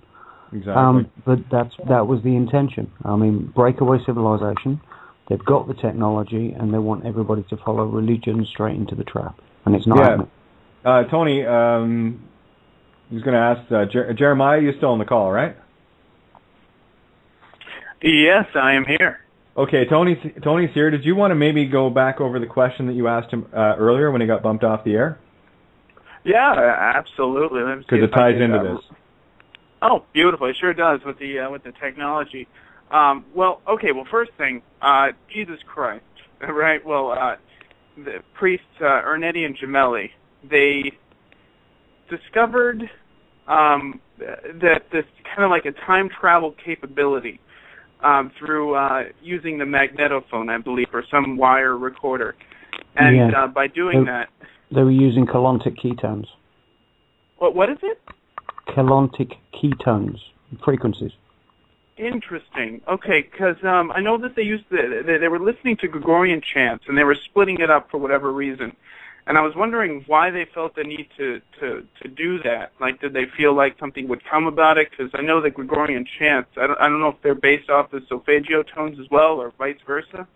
And they hold like spiritual and just very enlightening frequencies. And kind of like the crystalline structure, kind of like that harmonic tone, 528 hertz used to repair DNA. My question is, basically what they did was that they split the Gregorian chants. I don't know how they did that. I would love to know if you knew how they did that, how they split it and ended up reaching some different reference of time through auditory sounds. I guess if for the people that haven't listened or heard of this, basically they heard Ernetti or Gemelli, they heard his father, like they heard like, My Little Zucchini. So as they were listening to Gregorian chants, that came in there some way, and basically it had capabilities of entering time. So what they did was then they went to Enrico Fermi and they developed the chronovisor technology. And by doing that, it was kind of like a television, and it created like a holographic image or something along the lines of that. I'm sure you can expand on it. And, well, they found the Jesus Christ crucifixion. They found footage of that, and it was different than the ones that we know. A few things, very minor things, like the cross was kind of like the size of a telephone pole, and he wasn't nailed through from the footage that they saw, he wasn't nailed through his palms, but he was nailed through his wrist.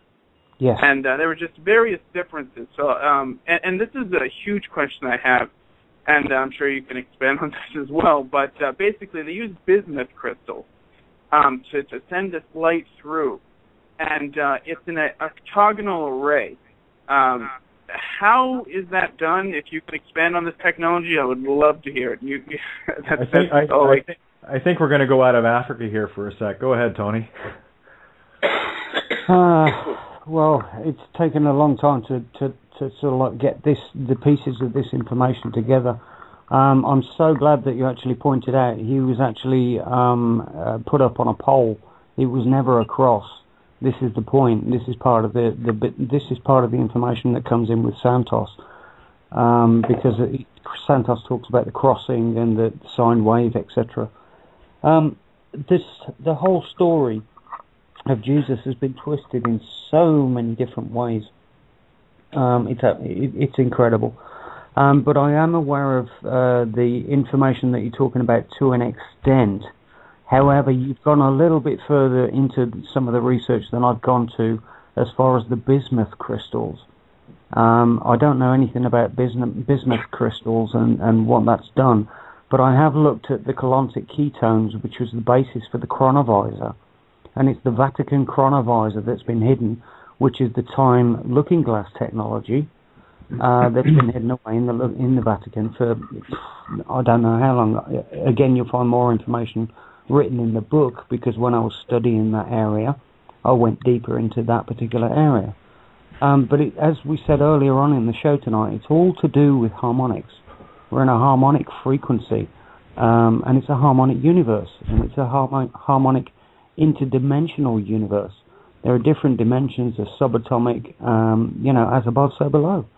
And we just find ourselves at the moment sitting on this one particular plane, looking around going, wow, this is quite cool, but we can't see all the other levels above and below, within and without ourselves, without us. Again, it's a very complicated subject. We could go into it, but there's a lot to go into in order to get the information across. Unfortunately, we're not going to have the time tonight, but I'm glad you've done, you've looked into that, and it's very interesting. And yes, Christ was crucified on a pole, not on a cross. And he was also released from that cross, and he was let off. In other words, there was a bargain struck, and that's when he ended up going to France and on the various other areas. Now, I'm going to be writing Blueprints of Cosmic Consciousness, Book 3, and I'm going to be going into all of this different stuff together with the Holy Grail, the Ark of the Covenant, and lots more stuff to do with this. But I'm not. So that being said, I'm not going to go into that in any massive detail right now. But the book will be out at some point when I get the. Let's just say when I feel that it's the right time to write it. Exactly. And I guarantee it'll be worth the read. And I think we'll give the last word to Cindy tonight. Cindy? Yeah. Hello. Yeah, I just thought I'd mobile you there. Woo! There. Oh, wow. Thank you. I've actually been just chatting with Colleen and Santo. I did just drop that. It's a picture with the quote on it in your box.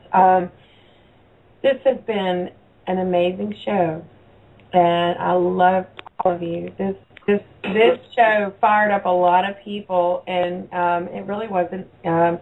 I just happened to pop in tonight, and this is beautiful. I just walked back inside from sun gazing, and I guess all I can really say is I love you guys, and just keep on keeping on. This is beautiful, and you guys are waking up so many people, and we're hearing the repercussions of it. So. Oh, and I just got your text there. I guess we'll bring.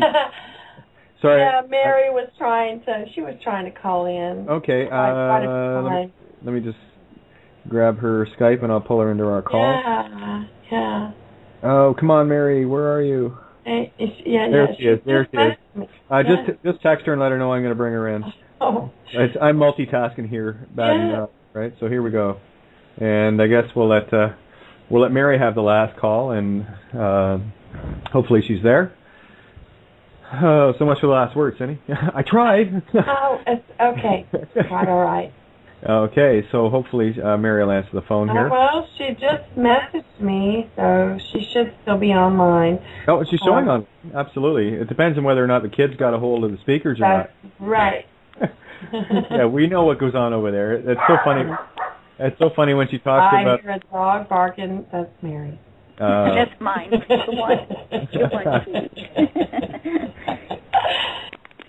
Yeah, it's kind of fun when Mary's talking about her being the cardinal sign and all the mutables are following her around, waiting for her to tell her what to do. Anyway, Mary, how are you doing? That's funny. I know. That's what I came in to hear. I know, it's funny as hell. I loved it. No, I'm immutable too, but I was meaning like when we do the overall count. Oh yes. Then everybody in the house is way more mutable than me, and they all kind of are like, okay, what should we do now? Looking at me, following me around. you see my post in the room, eh? Mutable to arms, follow Mary around. Yeah. I get it. Hi, Mary. Hi, Cindy. Mama. Well, it looks like you're getting the last word tonight, so I don't know if you were expecting to come in and talk or just come in to listen or what. I don't know. All right. Well, I just blabbed and I was like, I had Santo Bonacci on the line. I didn't ask him any questions. Well, he's there, so ask. I know. And now I'm just like, duh. It's getting a lot of feminine energy tonight. Yeah. Oh no, I did have one question, because I don't read a lot of the books that he reads, or I try to some of them, but. Did they used to use an 8-house system? I want to know about that. Yeah, they did. But the 12 house system is more revealing than the 8-house system, because with the 8-house system, it's virtually just the angles and the succedent signs. So the angles are the most powerful. You're looking at the first most powerful sign is the ascendant, and then the MC, then the descendant, then the IMC.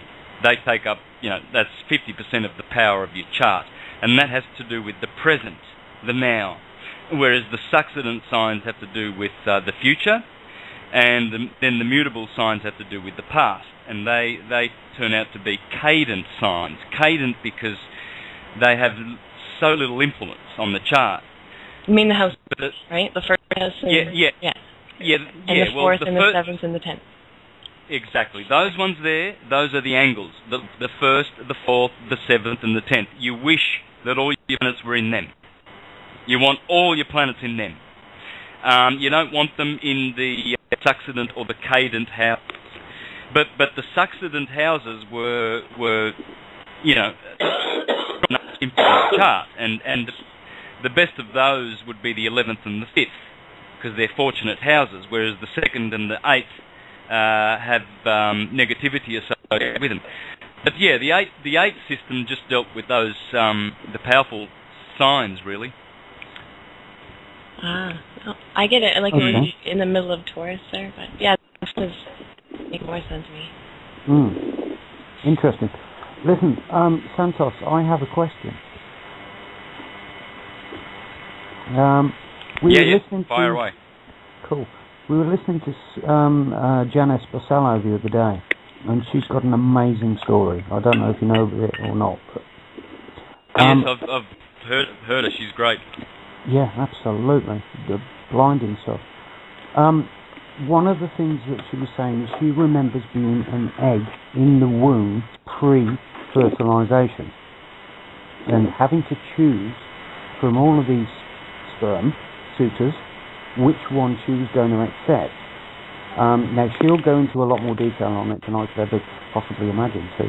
But the point of the matter is what became absolutely apparent to me when she said that is there's some of the astrological information missing. There is an element from conception where the egg is fertilized to the gestation and then the birth that the astrological chart is missing. and I have no idea where it is, really. And I wondered if you might be able to comment on that. On your chart? You mean on doing a birth chart for when you were conceived? Is that what you mean? Everybody's, yeah. Yeah, like doing a conception natal chart, I guess. Yes, there has to be. If there is any fundamental effect with the stars upon who we are when we're born, that's fine. I accept that. I agree with it. I understand it. But if that is indeed the case, there must be an area of the horoscope missing from conception to birth. Okay, someone's got a dog fight going on. Sorry. That's okay. My 2 cents worth on that is what I said the other night.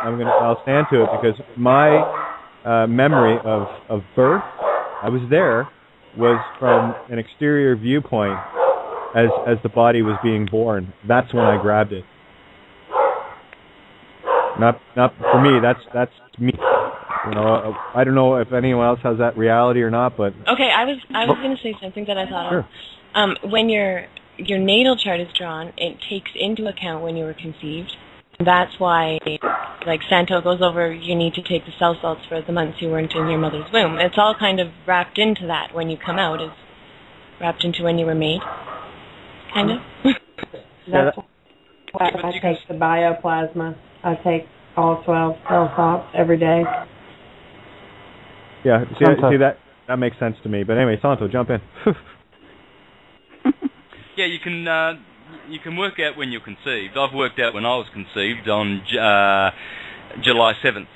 And the best ancient author to work that out is Vettius Valens, the first century astrologer.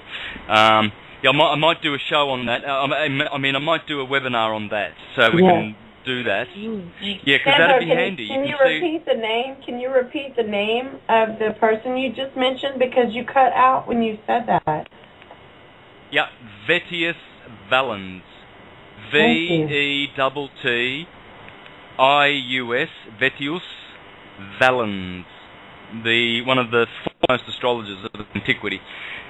But yes, you can also learn about conception through the natal chart. There's endless amount of information. Bonacci, the 13th century astrologer, explains how you can get infinite information from the astrological wheel. One of his works called On Basic Astrology would be very, very worthy of acquiring if you're interested in astrology. The deepest insights into astrology come from Bonacci, I believe. He influenced the Renaissance.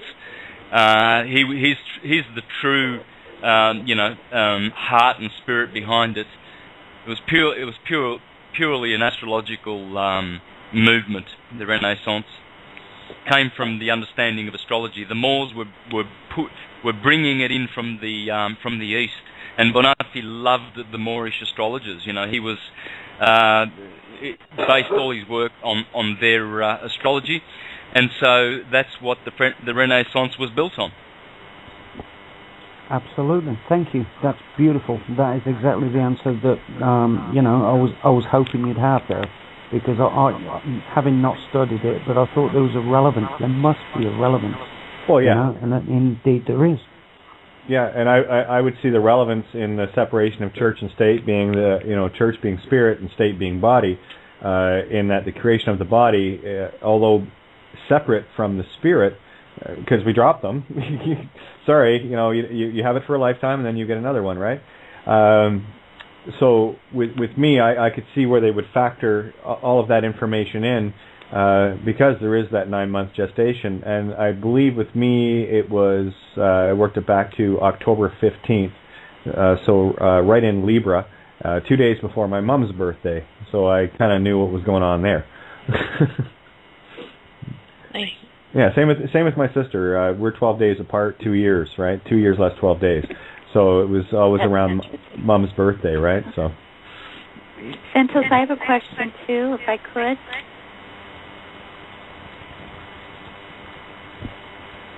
To me? Yeah, go ahead. Santos? Yep, he's there. Yep, for sure. Okay. Well, many of us were born in the hospital, and we all know the confusion and craziness in the hospital. And so on our birth certificates, it's written when we were born. But how accurate is that? Deadly accurate. What? Deadly accurate. I know. I was there for both my girls, and I logged both the times. Well, for my daughter also. But I was born in the 50s, so, and my mother was, in a very stressful condition, and many other people said of the, craziness in the hospitals at that time, and how accurate are these birth certificates. Even by a couple minutes, it changes, doesn't it, Santos? Absolutely, it does. Yeah, every 4 minutes is a different degree. Right. And I was a twin. My twin sister was born 12 minutes after me, so that tells you what my mother went through. And so that was I've been thinking about that. How accurate is it for many of us? And I, of course, was right there for my daughter, and I made sure it was written exactly when when she was born.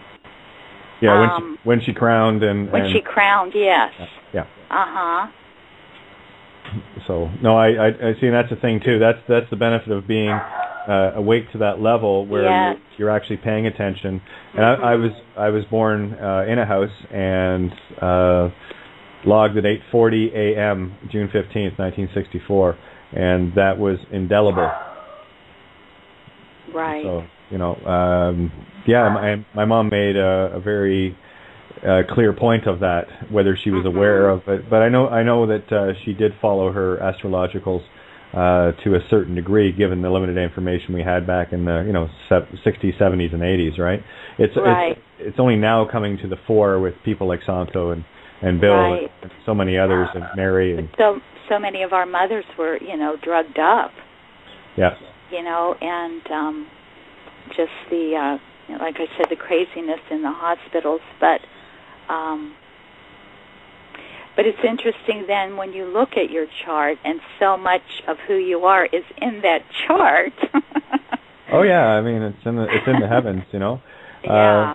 It's like you can rectify your birth chart, like go through it if you're not sure about the exact time and for events and stuff. Yeah, it takes a bit of work.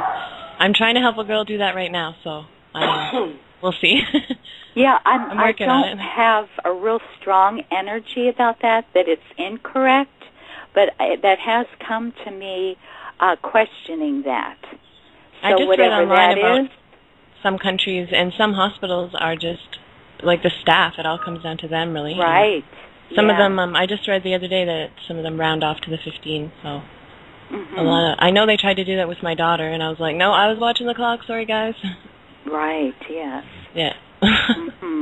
Yeah, and again, we're also coming through a much more enlightened, much more awakened time where people are focused on that, and step by step, drip by drip. It's like what Colleen was saying. It's like when I was during that show with Janice Barcelo.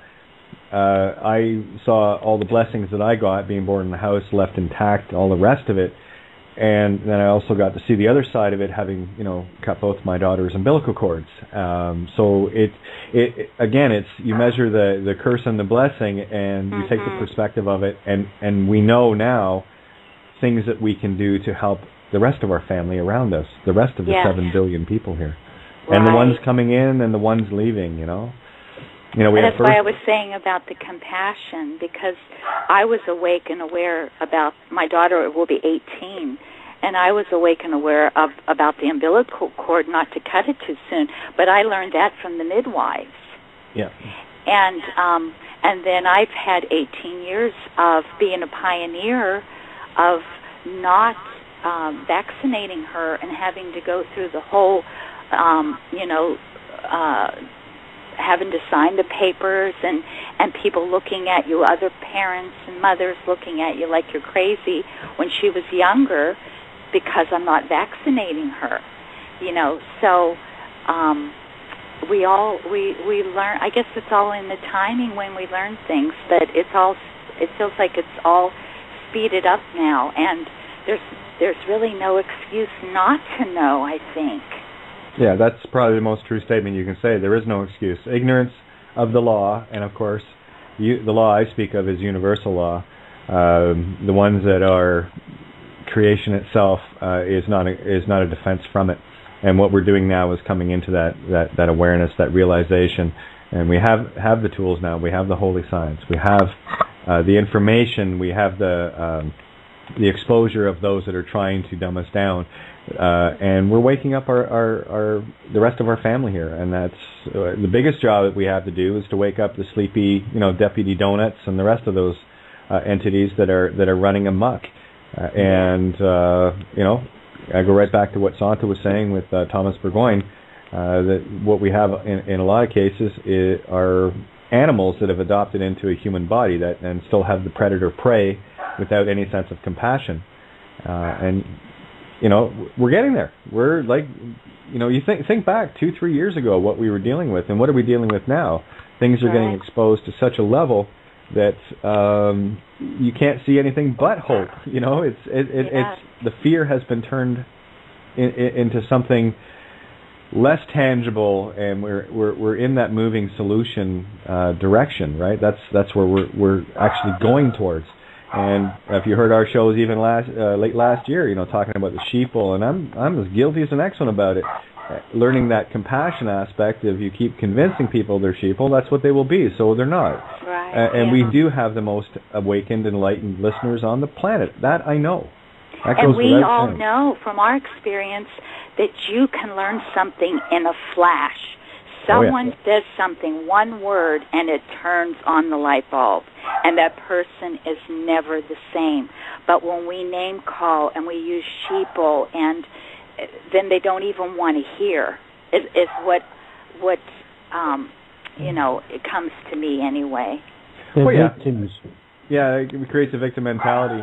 And with me, I love, on occasion, bringing out the ice bucket, because sometimes you have to. That's true. And that's not to say that is the means of, the end result. That is the means to getting people to, maybe it might take them to get a little pissed off to get them up out of that apathy tone. Yes. So they can have a look. But how many of us were called black sheep in our lives? All of us. We were the black sheep. Either one of us. Absolutely. Yes. And now one of us. Yes. Well, you heard what I read earlier about the freaks. We are now the status quo. Yes. Yes. Randy made a comment the other day that for many years everyone was shunning him and calling him crazy and all this, that, and the other. And now when there's a problem in the family, who do they come to? They come to me. That's right. And we've all been there. I bet every person listening to this. Absolutely. Yeah. Go ahead. And I had commented on that about the one that was posted yesterday, the freak. But it really is. We are the ones we've been waiting for. We are the one we've been waiting for, with all our scars and bruises, everything we've been through. It's time. It's us. We're it, folks. It is. We are the Avengers. We are the superheroes. Yes. Absolutely. Gaia didn't raise no wimps. Nope. And we go back to the comment Bernie had made the other night, and with me, I wouldn't want a lot of the ones that are not awake getting on, the ones that love wars and weapons and all the rest of it. I wouldn't want them leaving this planet to go somewhere else to stir it up. Absolutely not. But at the same time, when anyone or anything considers themselves superior over another, they're not part of the one. So that was an immediate conflict with me, and I'm not sure if it was you that made the post, Colleen, but someone had made a post with regards to that, and I'm totally in agreement, because here we are getting the literal shit beat out of us on all levels, spiritual, mental, and physical, and we're still standing, and we're actually growing, and as a net result, we become the invincibles. We become that which, is evolving into that oneness spirituality, which is, for me, that is what I see the purpose of humanity. Yeah. And that's beautiful. One thing I want to throw in there as well is with relation to the law and the legals and the system and the universal law aspects, we do need to notice that leopards have spots and butterflies have patterns on the wings, and crocodiles blend into the colour of the water, and deer blend into the safari. So there's an element in nature that allows trickery to be part of its design. This is nature at its beautiful best. How one animal tricks another into its lair. Spider to the fly type thing. So there's an element of beauty in the inherent, what could seem evil to the untrained eye. Do you see what I'm saying? There's an element of beauty in learning the lesson. I'm not going to get tricked there because I've learned that lesson. Do you see what I'm saying? Oh, yeah. So it's brilliant. It's absolutely ingenious how it is. To encode all of this. Someone said, I think it was on your show the other night, about, these people that are the cabal and the evil ones. They're really there for us to see and to wake up to and to evolve. They have their job, and to accept that. And it's so hard for me when one of my things is the slaughterhouses and the animals, and how can people do that? And sometimes I lay awake at night and just nauseated thinking of what these animals are going through, and to have to see that, well, they are our teachers. They're beings. Yes. They know how to live.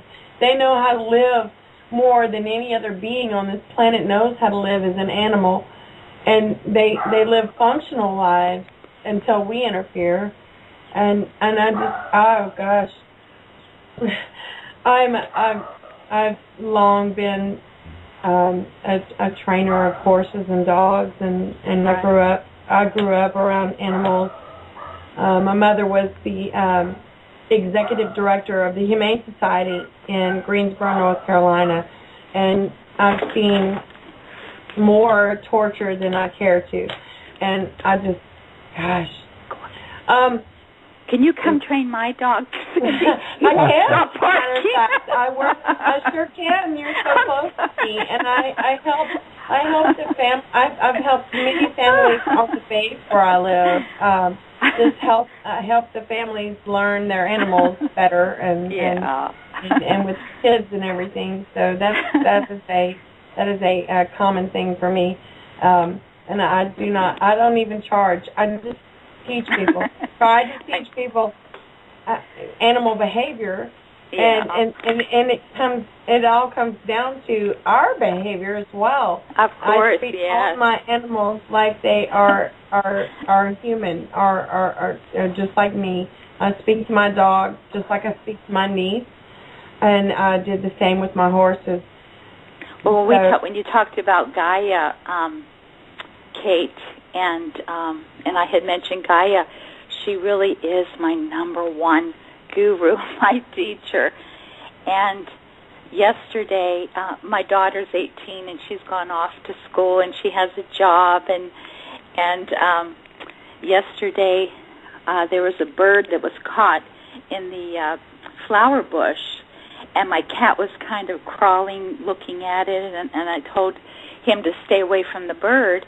And I went over to the bird to see what was wrong, because she was acting really strange and kind of frantic. So I went to try to pick her up, and she flew off, and she landed on the side of the house. Well, she was wide open there, and I'm standing by our gazebo, and I felt this whoosh of incredible energy come by my neck, and here this huge blackbird came flying right past me, and I was talking to the bird, asking if it was okay, and flew by and snatched that bird right in its mouth and flew up to the neighbor's roof with it. I was devastated. I was like in shock.